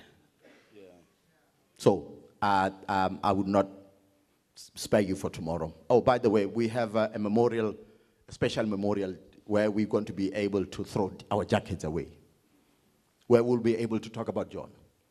And this time, no bearing in any language that we're going to be using, because we're going to be singing, don't bother me, I'm still busy. There's Lekker and Pretoria come spell. I mean, he could not sing. Obviously, that's how we did it. Please, few words. Thank you very much, Program Director. You know, and may I also acknowledge in our presence our MEC, Faith Mazibugo, and the whole plethora of talents that are in this room.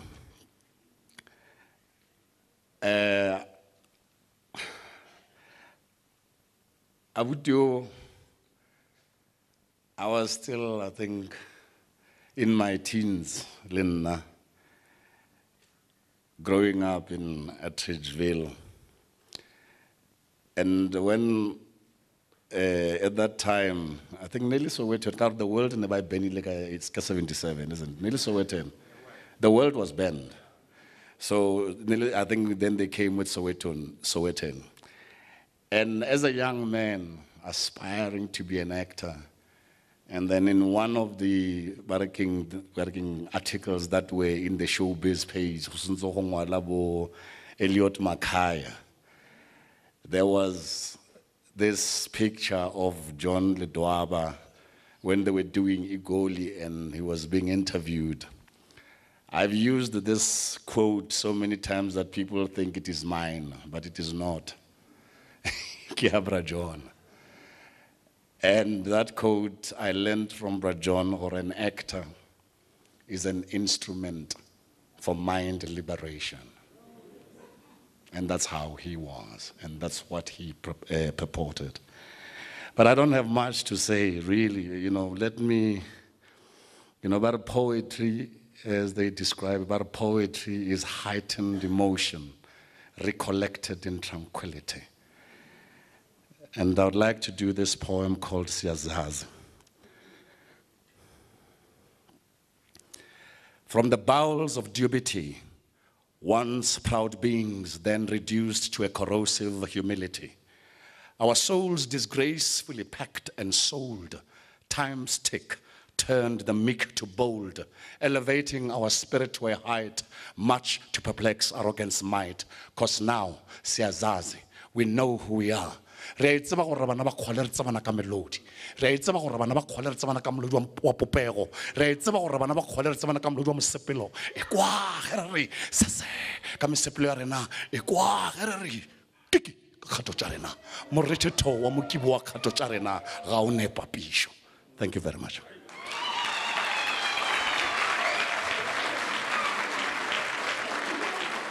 Again, Brazil. Now, guys, confirming me, bro. Na never confirming. Get our foreign again, and I will tell you exactly what you are capable of. You see what you just did right now, my buddy. Unselfishly so. Thank you so much. You pay tribute to somebody that you know, somebody who inspired you. Eulogy. I've got two main speakers that are coming to speak over here. But kitlokopa ntate Mamel Otlo Tusa, you're going to talk, but you're also going to help us get protocol so that you can introduce our MEC. Ask I introduce Akere. Thank you so much, my brother. This guy, even in the church, he's always wearing a hat. No, for sure. And it's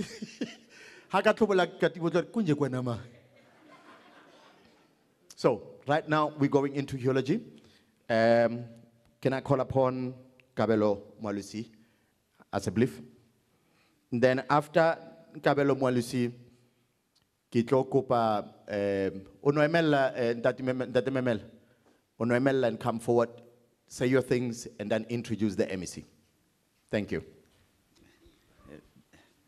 Oh, sorry. After the MEC, there's a gentleman who's coming to help me emceeing. After the MEC, the gentleman will take over until Kodira Pen Nagi Chaisi Jagamanzoma. Amen. MC, I was supposed to come here with my younger sister. She bailed out on me in the last minute. But then our parents are siblings too, that they John Ledwaba Mwalusi. Don't be shocked. Your program has got Mwalusi, John Ledwaba at the outside, but in the inside, Rari Mwalusi, John Ledwaba Mwalusi. Because Ledwaba and Mwalusi are same names. Thank you. An international acclaimed actor, playwright, director, and songwriter John Mwalusi Ledwaba was born 17 September 1957 in Alexandra Township. John's theater interest was ignited by being able to watch rehearsals of Sam Mangwani plays Unfaithful Woman and Blame Yourself. In John by this early exposure. In 1973, John took part in his first community township theater called Sketch, a play by his friend Charles Mokhato titled The Dreamer. During the same year, John joined Sam Mangwani's People Theater Association for a theater course which lasted 2 years. In the dawn of 1975, he started John Illustrious' career in theater when he took part in a workshop production of Max Lovelo's On Our Own, a play about the then student disapproval of the then urban city councils. John and his friend and late playwright poet Matriculant Manaka founded the Creative Youth Association, a performing art organization catering for drama, poetry, music, and art at Madibani High School in Diepkloof, Soweto. The group created drama, poetry, and dance. In the late 1978, John rose to prominence together with Matriculant Manaka after a lot of research in the mines and hostels of Witwatersrand. Started a theater production workshop which resulted in the play Egoli, City of Gold. In 1979, John took his political activism off stage and was a delegate at a conference in Felspruit, Rodiport, which resulted with the formation of COSAS. Back on stage, John in 1980, John with Egoli got invited to the Enlagen International Theatre Festival and Pen Writers International African Book Fair Week in Munich, West Germany. The show then ended up touring German cities for over a year. Later on, came back to tour South Africa, touring universities, township, community venues, including performance in Swaziland and Zimbabwe. In 1981, John and Hamilton were detained for a week on their way back from Zimbabwe with the play Egoli at Ramatlabama border post of Botswana. With the success of Egoli followed, John took another play by Matimela Manaka called Vuga. The play opened at Kavirin Lakani's Community Theatre Hall in Durban and later transferred to the Market Theatre in Johannesburg. Then in 1982, while touring with Egoli, John was awarded Best Black Visiting Actor by the Caribbean Times in London. In 1983, John workshopped and co-wrote a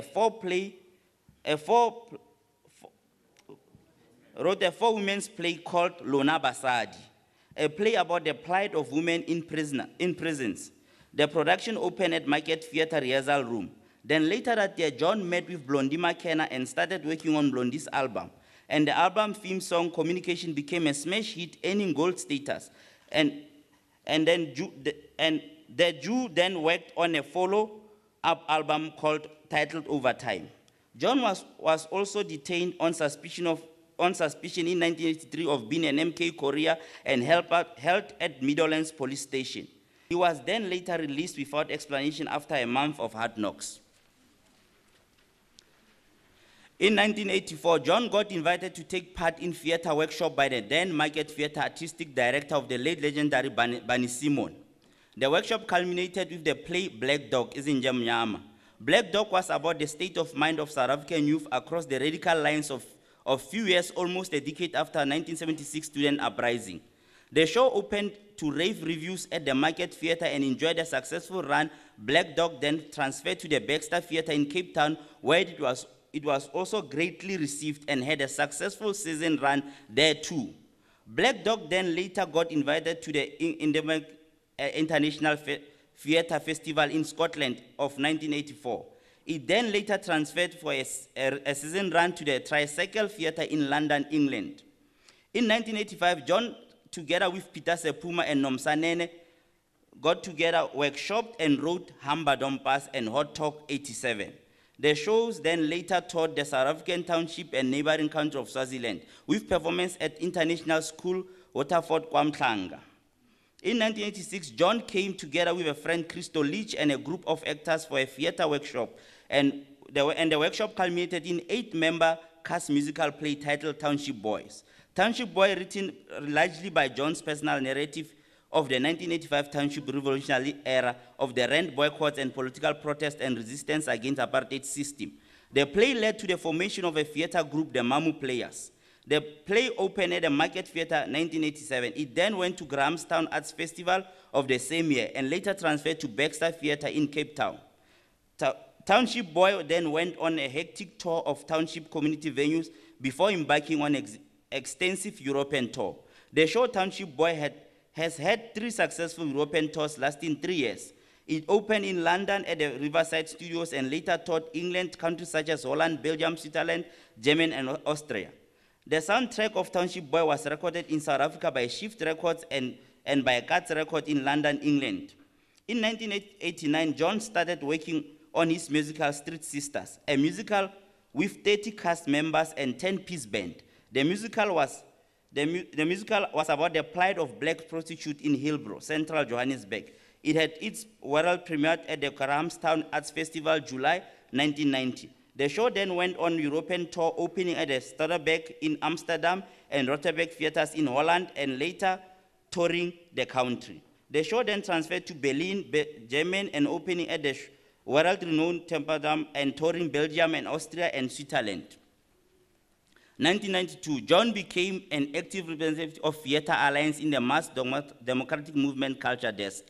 He then, during that time, got offered a stint as an in-house associate director at the Wynberg Theatre. John then conceived, workshopped, and wrote the musical Josie Josie, an all-made 10-cast member a cappella musical revenue about the transformation of the inner city of Johannesburg from a former status as a lily-white apartheid white center into an emergent cosmopolitan African city.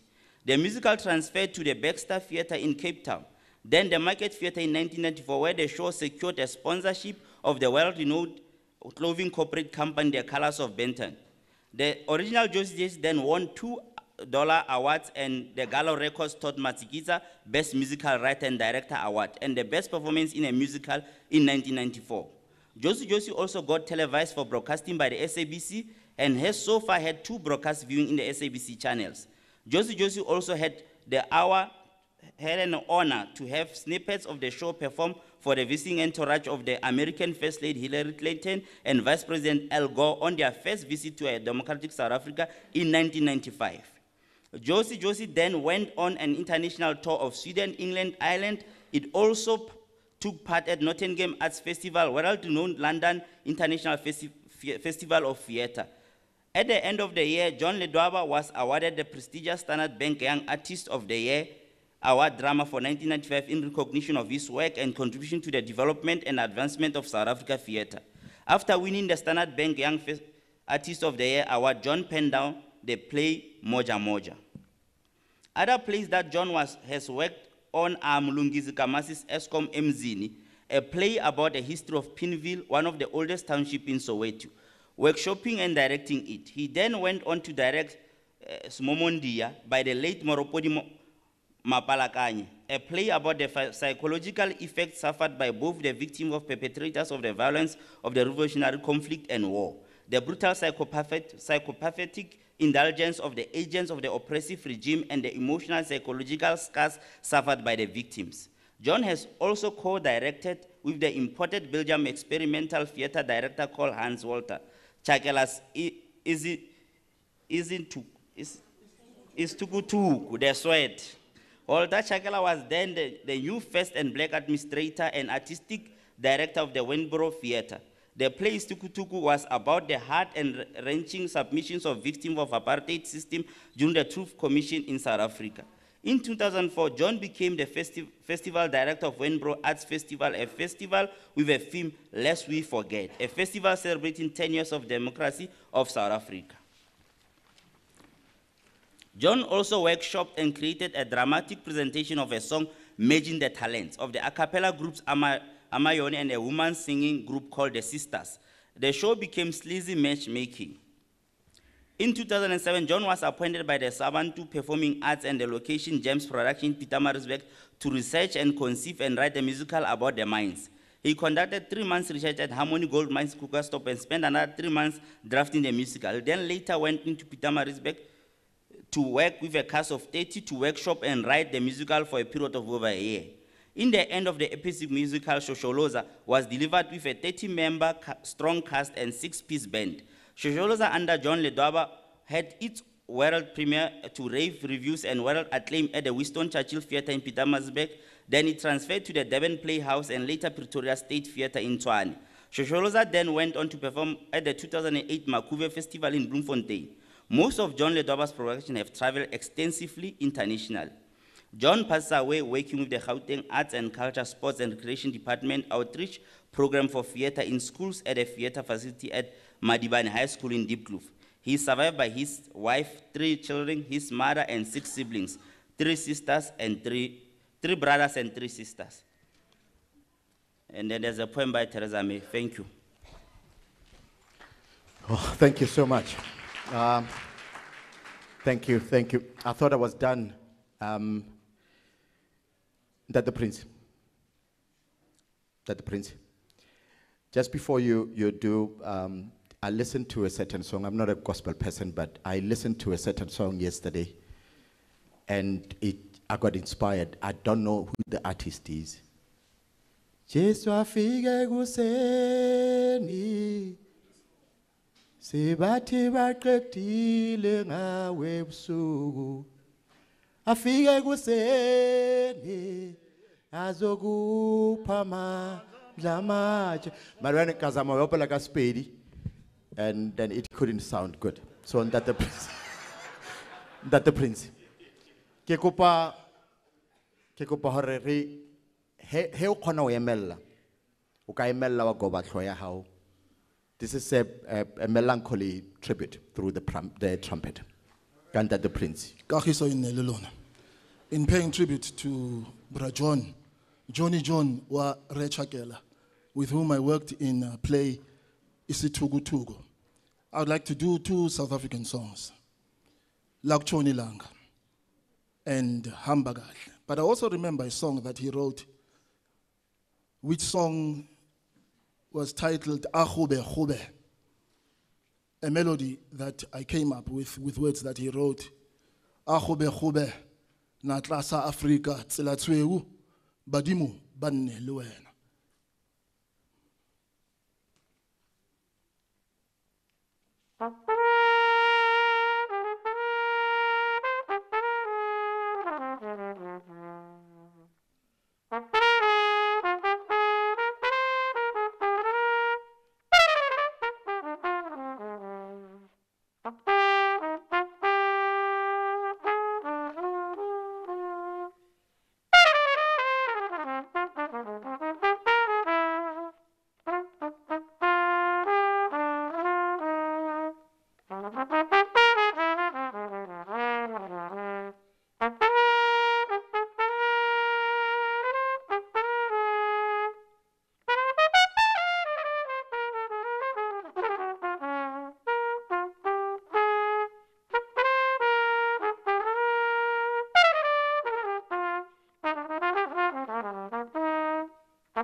That the Prince.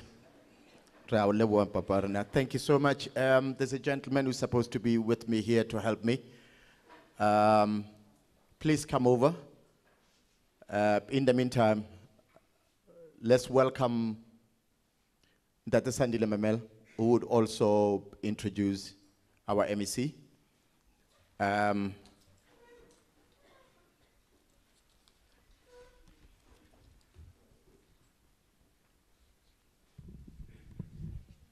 Mangbonge. Okay. Just kancane nje kitlokupa just after everything sorry kancane Ntate Memel. Ntate Mpomlep, the details of what is happening tomorrow. Please just before just after the Baruti Bafedite, you can come and announce it because I don't have the details for tomorrow. Thank you so much. Sir, it's your time. Thank you. Yeah, but it's your time with Sandile. I'm gone. DJ, okare from me. Or rigiri, ho tla ba jwang ha ke si.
Amen.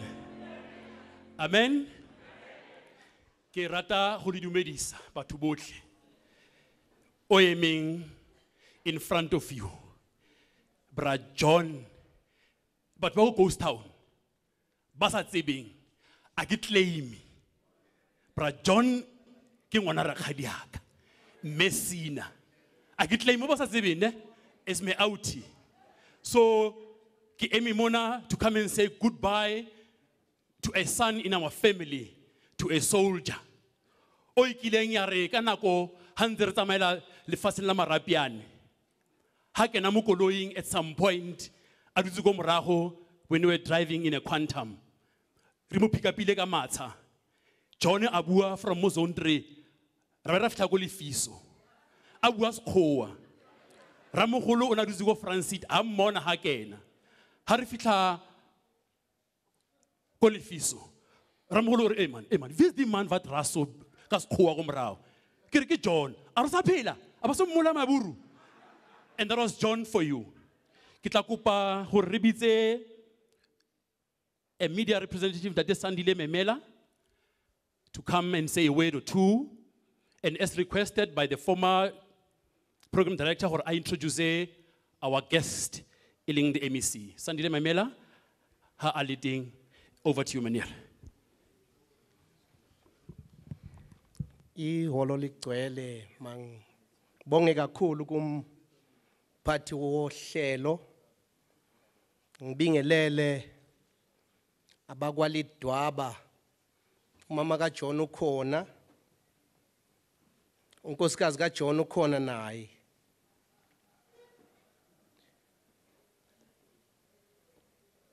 even his sisters and brothers are here. I learned that there were 7 of them at home. And it was quite soul nourishing with Mauyovela Konekaya Lapana. You find members of the family united in pain. That is joyful because John lived. I must also acknowledge the people who are seated here who are the custodians of our culture as black people, the actors, the writers, the producers, the directors, the musicians. They play an important role in our society as epitomized by you, John.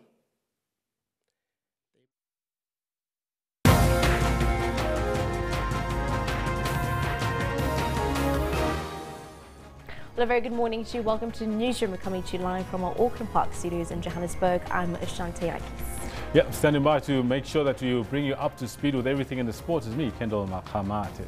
Indeed, let's have a look at your headlines this morning.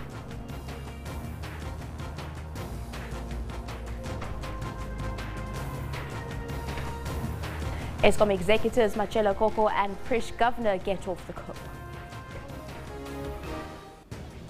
The Congolese government comes under sharp critique over the fatal New Year's Eve protests that have since claimed 7 lives.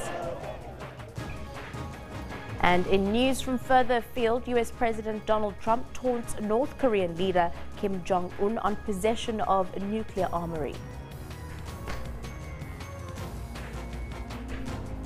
And Kendall is standing by with your sports. What do you have in store for us this morning, Kendall? Thank you very much, Shantay. Good morning to you. What we've got for you in the sports is the following. Selection-wise is that he will lead the team. You know, he's fit and will take his place in the team as a captain.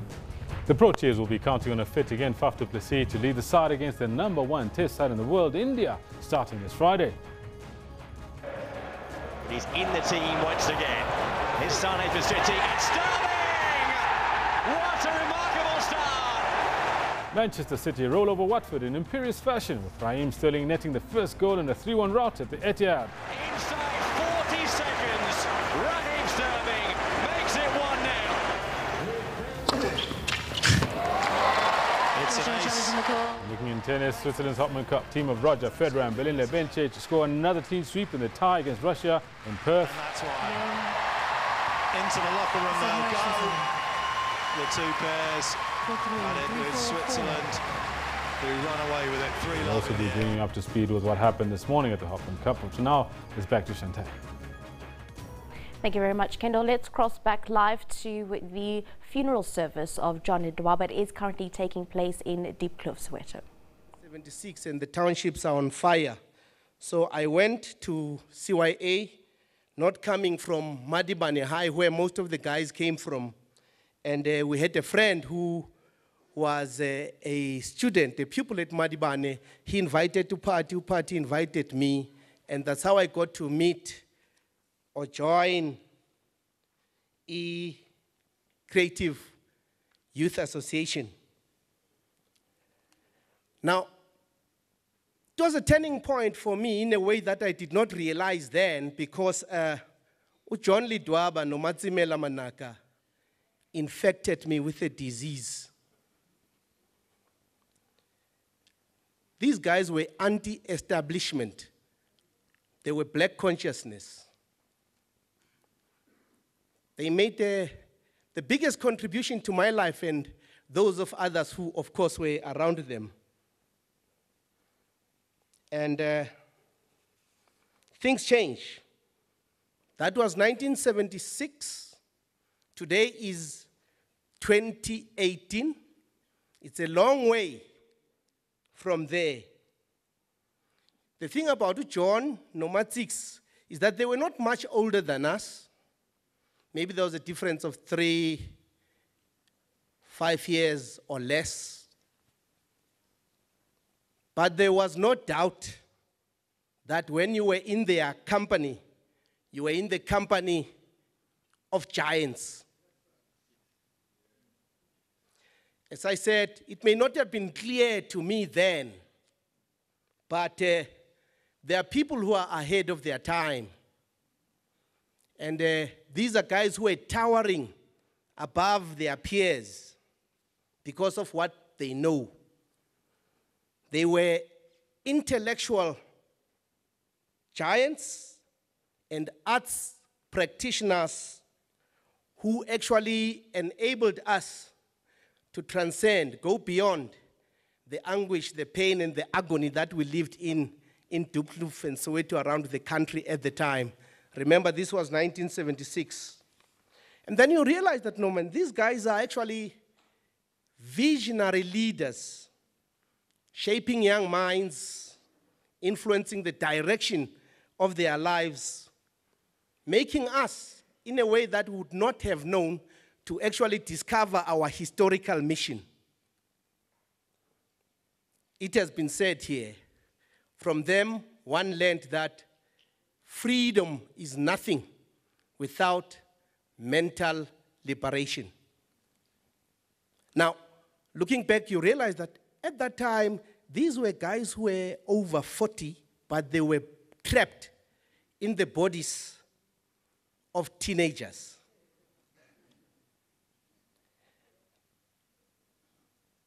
And today, as an individual, I am stuck in espousing this philosophy of black consciousness because of those two. It's a philosophy that cannot be claimed by any particular political party. It's about self-awareness, where you acknowledge and recognize that as an individual, a black person, you and you alone are responsible for your fate. And the mantra, the slogan was, black men, you are on your own. It's difficult to understand and appreciate because what this means is that everything that happens to black people is a direct result of their thinking, their conduct, their attitude. I'm not saying we shouldn't blame apartheid, we shouldn't blame colonialism, but that's a very important point to take note of. I think John and Matric learned that skill at a very young age. I don't know where they learned it from, but they had it in them. It was intuitive to their being. And as I stand here today, thinking and talking about you, John, who you cannot talk about without mentioning Matric, you realize that, yes, they are dead, but there is absolutely nothing to regret about their lives. These are young men then who realized, no, it's not enough to just stage a play or write a poem. That had to come from the experiences of the people themselves, where you give what we would consider or call a black perspective, whatever that is. And this black perspective has got absolutely nothing to do with skin color. It's a point that needs to be emphasized. It's a state of mind. I never met Steve Biko in my life. He died when I was 15, 16 in 1977. But in their presence, you'd realize, how can a man like Steve Biko die when there's... Just coming out of the funeral service of John Ledwaba is currently being underway in Dupluf in Soweto. We will be giving you more updates on that in just a bit. For now, though, let's continue with the news of the day. Well, two senior Eskom executives, Matriculant as well as Prish Governor, are off the hook. According to a letter from the Power Utilities CEO, Sean Moritz, a disciplinary process has cleared both Koko and Governor of any wrongdoing. Koko will resume his position as Eskom head of generation, while Governor has been reinstated as head of group capital. The allegations against Koko related to him awarding contracts to a company linked to his stepdaughter. Governor was one of 4 executives who were suspended by Eskom for their alleged involvement in the Gupta-linked company Trillion. An internal report detailed how they allegedly ignored advice about entering into the controversial McKinsey & Company contract and went out of their way to pay Trillion over the past 2 years. The police are appealing to the public for help in their investigation into an attempted cash-in-transit heist early yesterday, in which 2 security guards were killed. A group of around 15 heavily armed men ambushed a cash security van and a bakkie, escorting it in Linbro Park in the north of Johannesburg. They fled the scene with the guards' firearms. Bullet-riddled, attacked with AK-47 assault rifles and blown up with explosives just minutes after leaving the depot. When the fertility van with the escort vehicle were confronted by a group of vehicles from back and front, started shooting at those vehicles. Robbers could not access the cash, but a life in this escort van was lost during the incident. One security guard was shot and killed. The other one was shot and taken to hospital. 3 who were in the van which was carrying money, they were taken out and laid down. They escaped unharmed. Police say the suspects used at least 6 cars. They even redirected traffic at both ends of this road in order to commit the crime. The suspects fled after the heist was foiled. They were disturbed by the metro vehicle which was responding. More concerning to the authorities, the suspects fled with 4 firearms belonging to the security guards. But could this be an isolated incident? We see that it is things which is coming up now, and we are working on it. This crime was committed a few days after another similar incident in Kempton Park, a mere 15 kilometers away. Matriculant, SABC News, Linbro Park, north of Johannesburg. The Independent Examinations Board has announced a 98.8% pass rate. This is slightly up from last year's 98.7%. Over 11,000 matric learners sat for the exam and 88.5% of them obtained a university pass. A Durban matriculant, 18-year-old Agnes Gosnell of Crawford College, Lelusha in Durban, achieved 11 distinctions in the IEB exams. Meanwhile, the wait for matrics who wrote the National Senior Certificate is almost over. The pass rate for the Department of Basic Education schools will be announced tomorrow, and the results will be published on Friday. Well, 2017 was a challenging year for education officials in KwaZulu-Natal. Throughout the year, teacher unions raised burning issues that had the potential of affecting the quality of teaching and learning. Let's take a look at some of the challenges. Late last year, thousands of South African Democratic Teachers Union members took to the streets of Durban to voice their grievances. The issue? Payment of norms and standards to schools, which ensures the school maintenance and the delivery of learning and teaching resources. The union convened a meeting with over 500 principals to address the issue. Some principals revealed that they did not even have paper to print out examination papers. I must say that we're happy because after the engagements that we had with the Department of Education, especially the pressure that started to exerted through the march that we had on the 13th of October, we saw some improvements. There was delivery.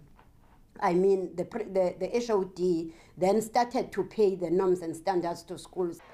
The redeployment of teachers due to low learner enrollment also came under the spotlight. SATU came out strongly against this, saying it only brought instability to the learning system. We are very excited that as we get into this new year, 2018, indeed, we engaged successfully.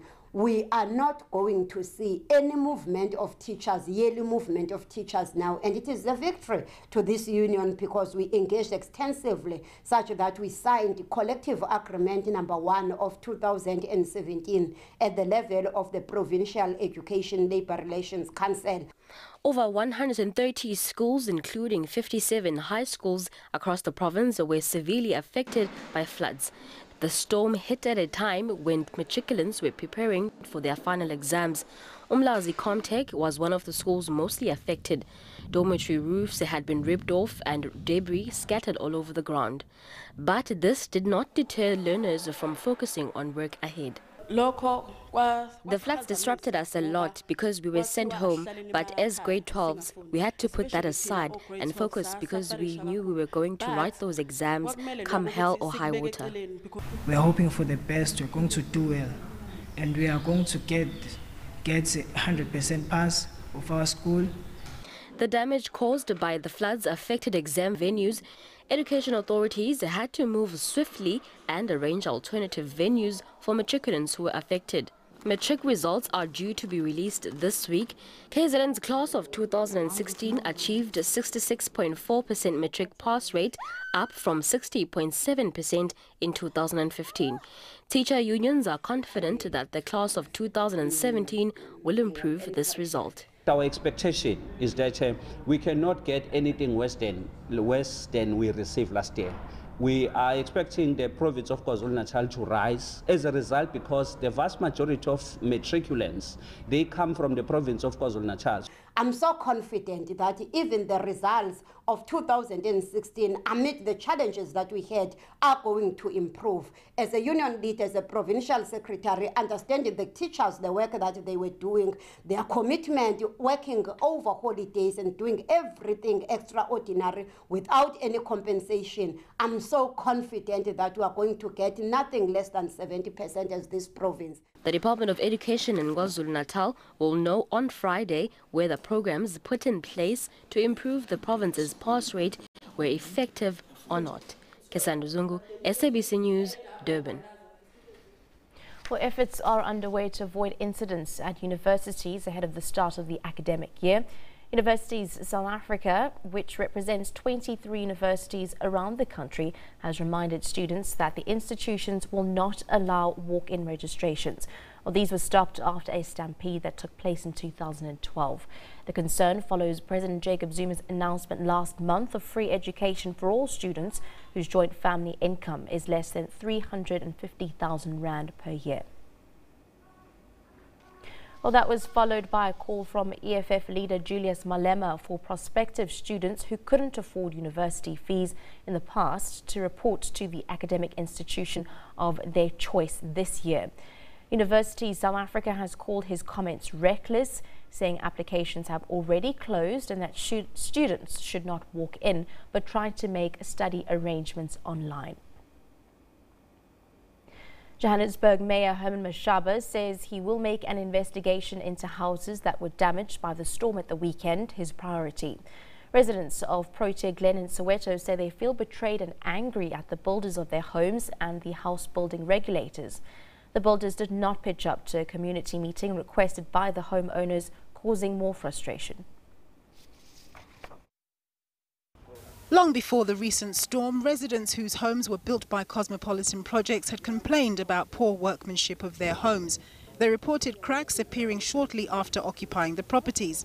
Residents say their cries fell on deaf ears. The storms have served as a flashpoint highlighting their plight. And these residents are set to pay substantial sums over a 20-year period. Community is spending tires because we did invite NHPRC, stakeholders like Cosmopolitan and Chiron to come on board and address the matters that are occurred here. Most of the houses, they are built on poor workmanship, which they result to cracks and leakage on the ceilings due to geysers. The question arises as to whether the buildings regulator, the National Home Builders Registration Council, was sleeping on the job and neglected to detect structural deficiencies in advance. Having a look at the extent of the damage, we are quite concerned. Our teams are on the ground to look at and assess the extent of the damage and causes of the damage. And based on that outcome, we'll be able to establish who is responsible or who should be compensating residents for the damage, if so. Residents want the NHBRC to determine for the complete overhaul of their buildings, as they believe the vast majority of them are in fact death traps. Nompumelo Siziba, SABC News, Johannesburg. And finally, young and old have lined the streets to witness one of Cape Town's biggest events on the social calendar.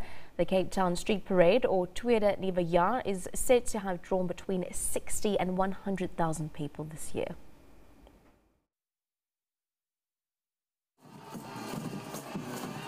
Adorned in their troop colours for 2018, they've painted the city streets in a tradition that dates back to the times of slavery at the Cape.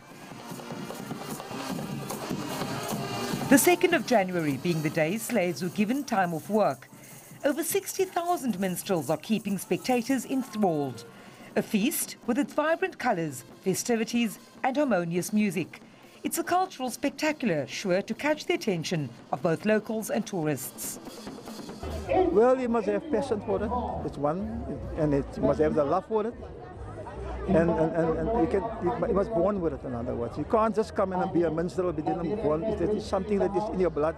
Organisers say this year's event, which came at a cost of close to 5 million rand, includes a host of on-stage entertainment aimed at transforming the event into a global and inclusive parade.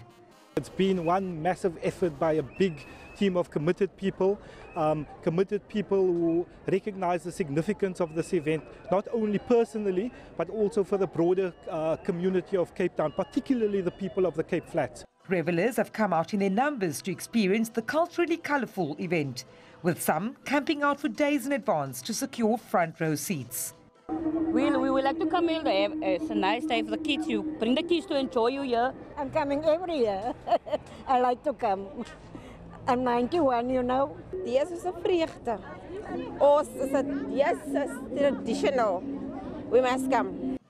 Moving to the sounds of banjos and gumas and sparkling in their satin suits, the minstrels are only too eager to continue the age-old tradition of the Cape. Vanessa Puna, SABC News, Cape Town. Well, the influential Roman Catholic Archbishop of Kinshasa has sharply critiqued the Congolese government over the suppression of opposition protest on New Year's Eve. At least 7 people were killed as police used live bullets to break up rallies organized by Catholic activists. Congolese Archbishop Laurent Monsengo Pasinya has described the police action as barbaric. Deadly clashes broke out in the Congo on Sunday after protests erupted following the president's refusal to step down. According to Human Rights Watch, 2 men were shot dead by Congolese security forces. But a police spokesman denies live fire was used during the demonstrations. A human rights activist estimates that 75 people were also arrested during the unrest. The protests broke out after Catholic activists called for them, following a delay in elections promised a year ago by President Joseph Kabila. The vote has now been postponed until December 2018. The delay fuels suspicions that Kabila will try to stay in power by removing constitutional term limits that forbid him from running again. Fears are now rising that the country will slide back into the kind of civil war that killed millions at the turn of the century. That's a wrap-up of Newsroom, at least for now. Let's cut for a short break. And let's have a look at your weather forecast as well.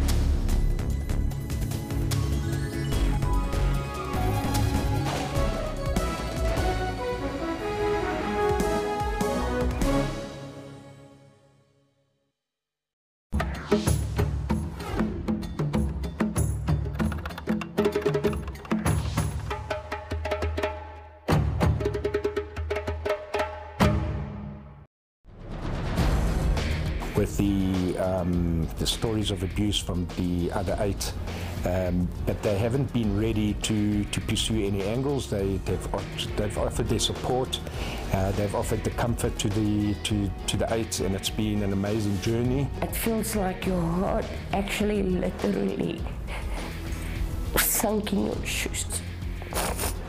It wasn't a long encounter. I think at the time I froze. The way the criminal justice system deals with sexual violence is problematic. And I don't know, unless there's a fundamental change in many things, the way prosecutors deal with the victim in the matter. For all investigative insights, stay tuned to Special Assignment every Saturday at 17:30. A lot of us rely on tech to survive, and Africa is already a mobile-first continent. We built mobile technology that connects motorcycle taxis to commuters and businesses in real time. My phone was the most important thing. Africans are using technology to innovate. On Network, we have African technology and social media news. Even robots have heard about us. Hello, watch Network on SABC. For African technology and social media news, join Ms. Phumelele Zondi on Network every Sunday at 9 p.m.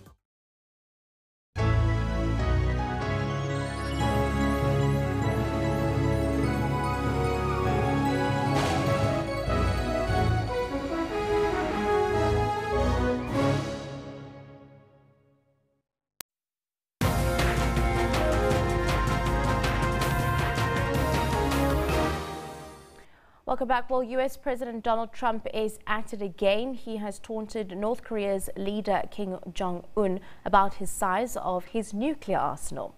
Well, Trump says he has what he termed much bigger and more powerful nuclear button than the North Korean leader. His message comes after Kim used his annual New Year address to warn he has a nuclear button on his table. Well, Trump's tweet reads, "Will someone from his depleted and food-starved regime please inform him that I too have a nuclear button, but it is a much bigger and more powerful one than his, and my button works." Staying with international news, Iran's supreme leader has broken his silence after 6 days of anti-government protests across the country. Ayatollah Ali Khamenei said on state television that Iran's foreign enemies were behind the unrest, which has claimed up to 21 lives. The protests began in Iran's second city, Mashhad, and then quickly spread to become the biggest challenge to the Islamic regime since mass demonstrations in 2009. Washington says the Iranian authorities' allegations that outside forces have orchestrated the anti-government protests are ridiculous. The American ambassador to the UN, Nikki Haley, has described the allegations as completely unfounded. President Donald Trump has threatened to cut U.S. aid to the Palestinians, which is currently worth more than $300 million a year. Meanwhile, Pakistanis have staged a protest in the southern city of Karachi, condemning Trump's earlier tweet about what he called Pakistan's lies and deceit. On Monday, Trump said the United States had been foolish to hand Pakistan more than $33 billion in aid over the past 15 years and had been rewarded with what he said nothing but lies and deceit.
For your weekly dose of art and entertainment news, tune into Trends every Saturday from 12 to 1.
We're explorers.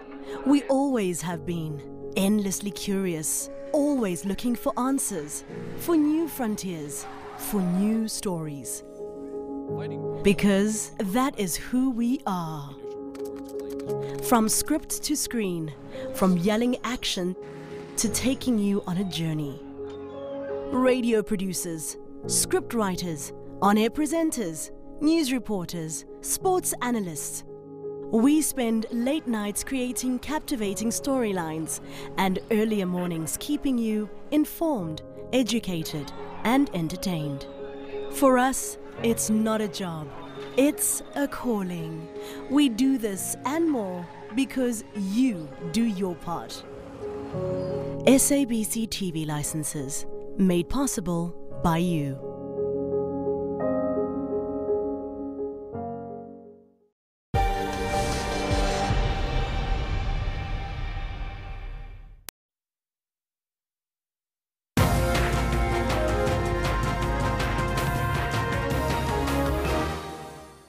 National Power Utility Eskom says a disciplinary process has cleared 2 of its executives, Matriculant Koko as well as Prish Govender. Koko and Govender are of any wrongdoing and they have been reinstated. National spokesperson Kuliposiwe spoke to SABC News about their reinstatement. Sometime in November, December, there was a very fair and transparent process that the management had undertaken, especially in relation to Mr. Matriculant Koko, the issues around the declaration of interest, conflict of interest. So it was the allegation was that he did not declare that his daughter was doing business with Eskom. So there was an independent chairperson of the inquiry who ultimately, through the process, cleared him because of the evidence that they have from Mr. Koko.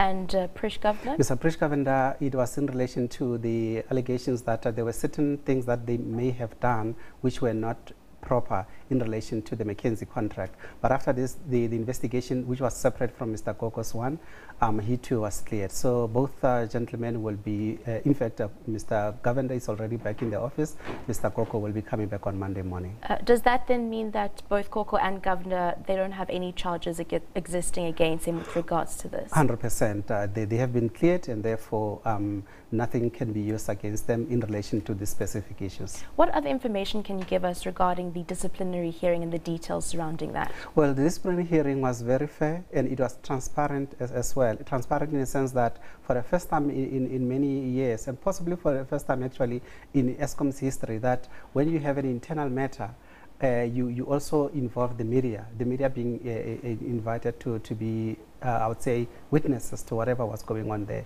So in general circumstances, you'd have the person who is being implicated just going through that process with the company. But in this time around, Mr. Koko, his case at least, that there was the media and people were reporting from that. So it was a transparent process, and we're hoping that everyone will now be happy with how the whole thing has been carried out. Now, what happens about the internal report in which it detailed how the two allegedly ignored advice about entering into that controversial McKinsey & Company contract? Well, the whole process so far, I would say the first part of it has been completed, which is the internal part of it. But remember, there's a parliamentary inquiry which has been, for now at least, has taken a pause because of the summer holidays. In due course, they will start again in Parliament, where they will be continuing where they left off. Mr. Koko and many others will be called in to give their evidence on these specific matters and others. Because remember, the internal inquiry was very specific. It was narrowing down specifically on the issues of conflict of interest. The parliamentary inquiry is wide. It's including other issues. So the issues that may have not been adequately covered in the internal inquiry will be covered in the parliamentary inquiry. But then why would they be cleared before the parliament inquiry? These were separate processes. Eskom, remember the Eskom inquiry started long before the parliamentary inquiry started. So because there were allegations circling around Mr. Koko and other individuals, management of Eskom, especially the board, had to do something. So they started their own inquiry. During that process, it's only then that we also heard that Parliament was also starting their own. What is your outlook for 2018, specifically knowing that NERSA has granted an increase, even though it's not the increase essentially that you possibly were looking for? Well, the increase actually, it's I would say a decrease in a sense. Because how so? You remember in 2016 we got a 2.2% tariff increase. Last year, late last year, for the current financial year, the regulator has given us about 5.4%. Out of the 5.4%, 4% of that is going towards the purchase of renewable energy, and about 1.3% thereabouts is coming to Eskom. So it's a reduction from the 2.2%. But we will see as to how we survive as a company. We just have to do the right things. For us, the most important thing so far, among others, would be to address the issues around corporate governance. The reason why we are having this interview, it is because there were issues around corporate governance. The Eskom board and the management, together with the Public Enterprises Minister, they'll have to zero in on this particular issue to make sure that we don't have any shortcomings, so that we can address the company or these issues circling around the company, and also making sure that we restore our reputation. Well, that was Eskom National Spokesperson Kulupa Se, of course, talking to us about the reinstatement of their two executives, Majela Koko as well as Prish Governor. Well, a disciplinary inquiry has cleared them of any wrongdoing concerning a conflict of interest. For now, though, let's cross over to the sporting desk. Kendall Makamata takes us through your sporting highlights.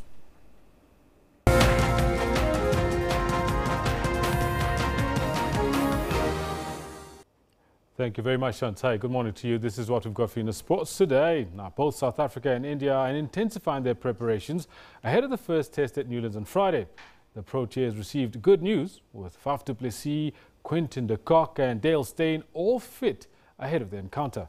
The Indians, the #1 team in the world in Test cricket, are confident, though, that they can win their first ever Test series in South Africa. Quinton de Kock has recovered from his hamstring strain and should be fit to take the gloves.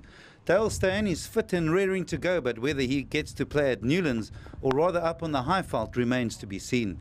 Captain Faf du Plessis has also recovered from his back spasm and viral infection. I don't know where to start with Faf, with all the different things he's had going on, but he's good to go. I guess the one thing I can tell you selection-wise is that he will lead the team. He's fit and will take his place in the team as the captain. Much has been spoken about India's brilliant batsmen and how they will adapt to the pace and bounce of South African surfaces. But the Indians are confident that they can win the series. I think preparation has been fantastic so far. For whatever net sessions we have had here, all of our team is very confident. We had about 3 net sessions so far, and a couple of days we had 2 net sessions in a day. So I think we guys are very confident. On the test standings, India are way in front, but they've played a lot at home over the last couple of years and are notorious for not playing well on the road. The South Africa-India series promises to be a thriller. India are the #1 test team in the world, but South Africa at home should be a tough nut to crack. Craig Murray, SABC News, Cape Town. Now, Proteas fast bowler Morne Morkel enters the 3-match test series against India on a high. This after going up the ICC rankings.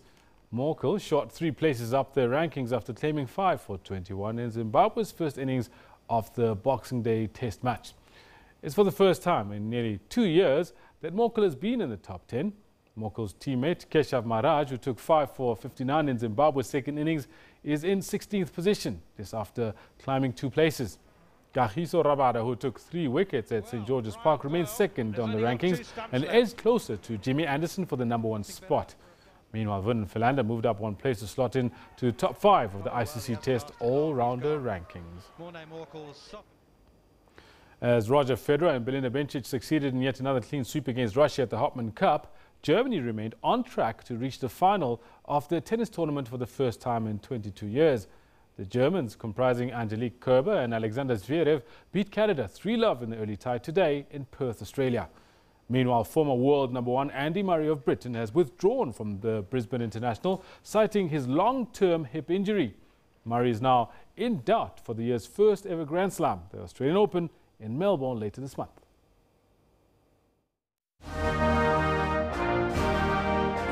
Kerber renewed her rivalry with Canada's Eugenie Bouchard, who, before the match, held a 4-2 win record over the German.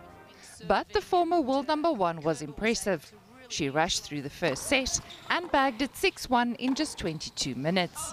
It's long, but the set will go on no longer. Bouchard looked slightly better in the second, but Kerber secured 2 service breaks and held her own to clinch at 6-3 and give the Germans the edge. For me right now it's just the preparation for the Australian Open, being here, playing match by match, trying to improving my game, of course, and yeah, enjoying the first matches this year.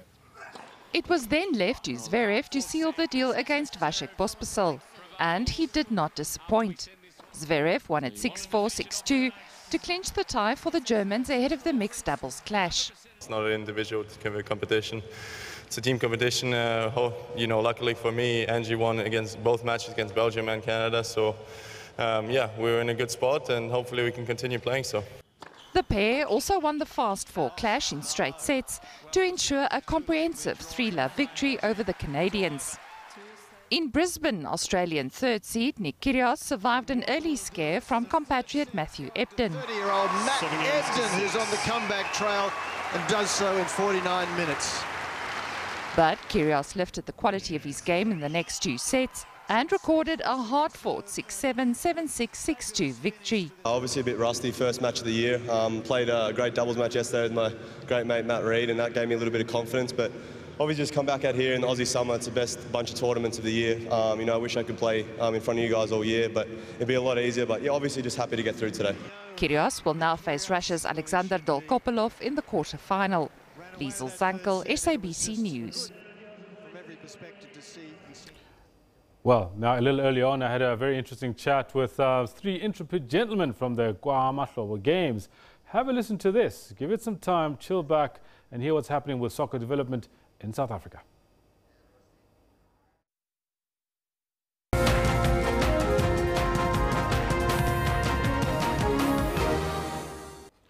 After 2 weeks of nail-biting action, the KwaMahlobo Games that have attracted hundreds and hundreds of spectators in Meadowland, Soweto, will come to an end this coming Saturday, the 6th of January.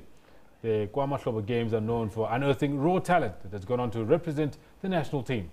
The team that will be crowned champions on Saturday will walk away with 120,000 rands and the coveted KwaMahlobo Games trophy, which you can see right here in front of us. Now, to talk more about the games and soccer development in South Africa, we're joined by tournament ambassador Aaron Mokoena on my far left. And in between, we've got La Liga Africa, the president of La Liga Africa, Antonio Barradas, as well as the founder and tournament director, Patrick Ntenjwa, who's closest to me. Gentlemen, good morning to you. Thank you for taking time out of your busy schedule to come see us. Good morning. Thank you very much. I want to find out from you, what has kept it going for so long? Yeah, it's passion and team building. I remember we started these games back in 1996. That's where the team of KwaMahlobo said, let's look at issues of reducing crime during the festive season, taking kids out of the streets of Soweto, being focused.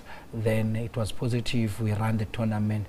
And we are fortunately, kids responded very well and the community responded to the games. But the community themselves, they love their games. The games belong to them. That's what makes us to keep on running with the tournament. What's your most memorable moment of the tournament? When I produced my first player to PSL, which is Sibusiso Mazibugo for Hloza. He played for Morocco Swallows. And then when I saw Skarango Bese graduating from KwaMahlobo to PSL, and then it was good when I produced Piwe Chabalala, whereby, and Rinelo Litwelenyana, whereby now they went in to represent our national team. Then I said, yes, I've managed to play the role. But also currently every year now we're producing, you've seen Olam Lambo at Vets University doing very well from the KwaMahlobo. That makes us to enjoy the job and what we're doing. In short, we are touching lives and we are doing what we're supposed to do. It is a calling to us, football, to say, let's produce the players of the tournament. To some of us, it's not career football, but it's cancer of football, whereby you cannot live without. Now, that's what we're doing.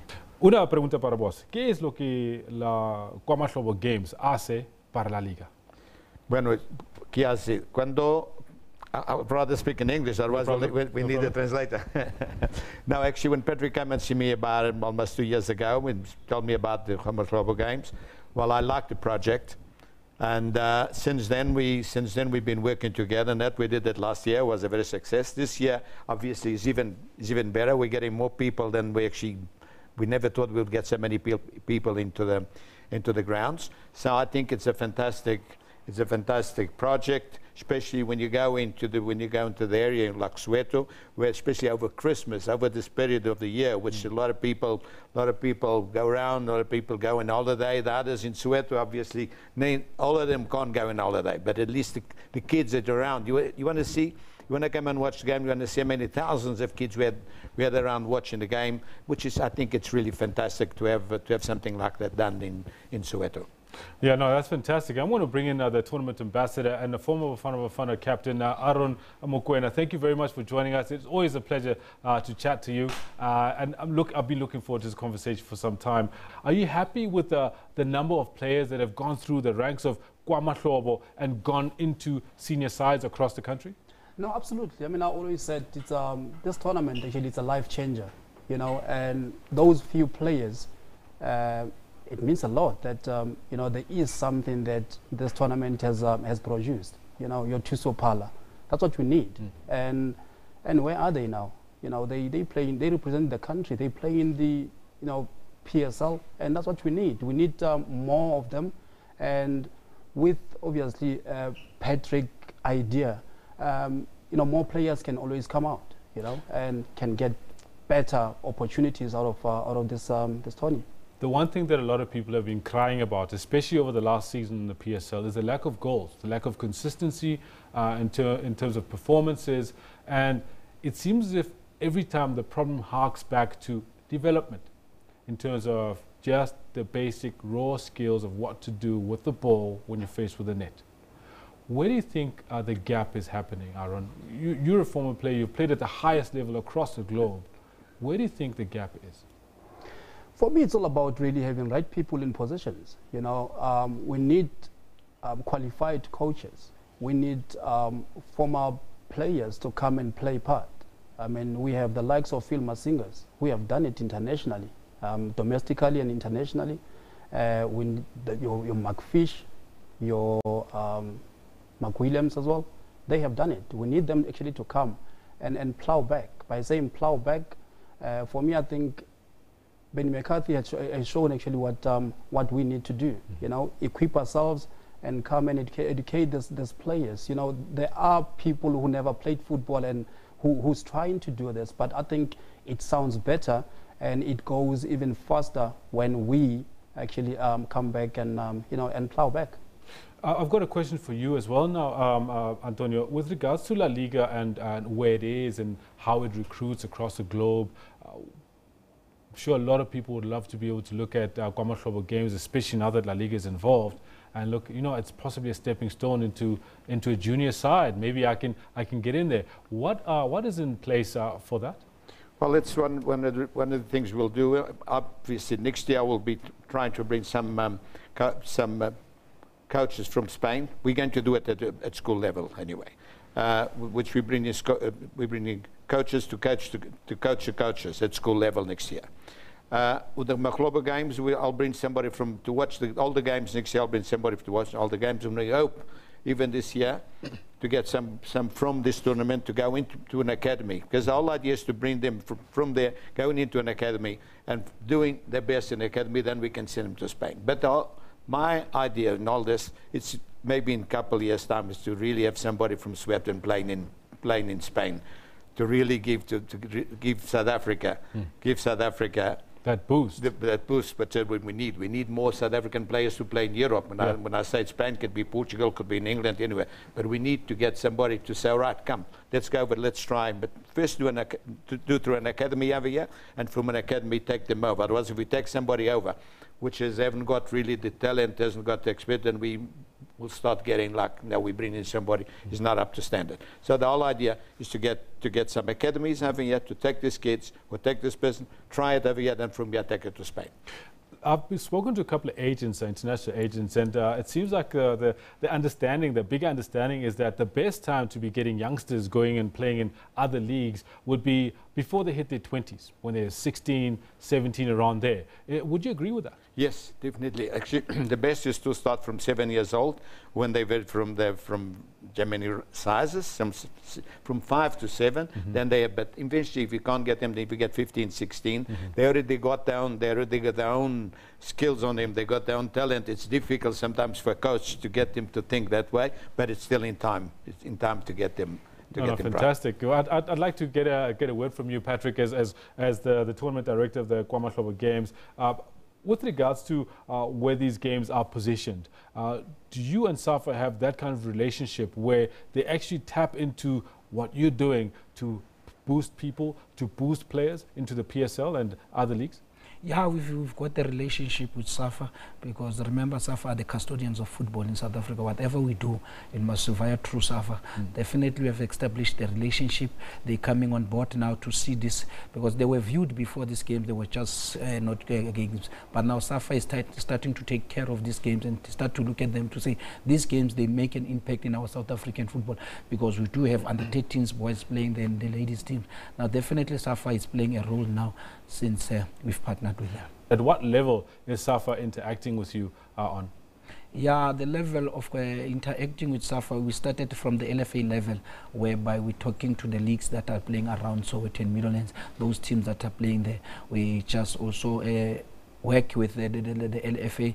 Now we're moving our relationship to provincial SAFA team structure, so that we interact and not see us as a separate entity. We are part of them in terms of that. And just to add on that, I think talking about SAFA, the good thing that actually SAFA has, they have a partnership with La Liga. Yes. So that makes it easy for this kind of tournaments actually to get an exposure. I mean, SAFA been to Spain a few months back, just to gain that experience, to see what's happening out there. So that actually, for me, I think it's an opportunity for the youngsters coming out from KwaMahlobo as well, actually to get out there and get that exposure. Can I ask you this, Aruna, with regards to where we sit now as South Africa, as Bafana Bafana, and disappointments that we've had over the last year a bit, the topsy-turvy nature of what's been going on in the back rooms, in the boardrooms as well. Tell us, when Amajita win the COSAFA Under-20 Cup, and it's not even the first time, it's like 7th time I think they won the COSAFA Under-20 Cup. What happens in the psyche of a player who's part of that team who doesn't actually start doing it as a senior? What's happening?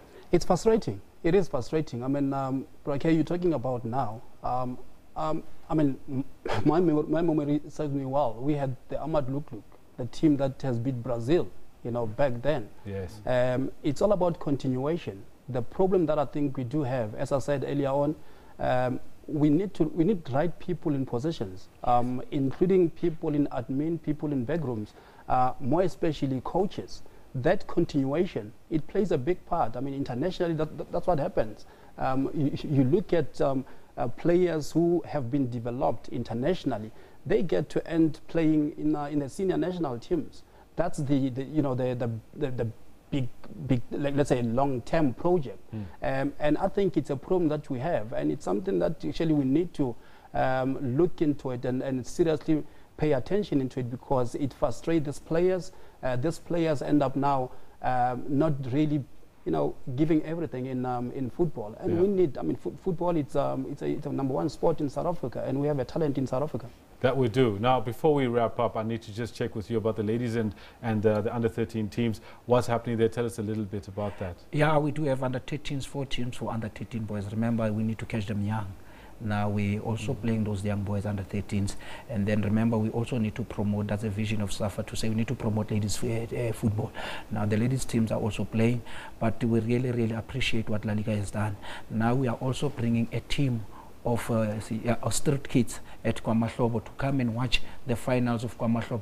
We are intending to make them next year to play as a team from street kids to a professional player, if I can produce such players. But definitely the games are playing very well. On Saturday there will be a finals for ladies teams and also the under-13s. Definitely it will be a big day, and to the spectators at KwaMahlobo, definitely we really appreciate what La Liga has done to KwaMahlobo. To thank Antonio Baradas next to me to say, we also will have one vision in terms of football. La Liga and SAFA. And SAFA. Yes. Thanks very much, gentlemen. With me, I've got Patrick Ntenjwa, the founder and tournament director of KwaMahlobo Games, as well as Antonio Barradas, La Liga Africa president, and Aaron Mokoena, a former Bafana Bafana captain and tournament ambassador. Thank you, gentlemen. Thank you for having us. Thank you for having us. Now, time for the weather.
Well, there you have it. That was it. We're done with the sports for today. In fact, I'll be trying to bring a whole lot more of these interesting discussions as we go on. Definitely, Kendall. Great interview this Wednesday. Oh, thank you. And that brings a wrap up of Newsroom. Thank you very much for joining us this morning. Until tomorrow. Bye-bye.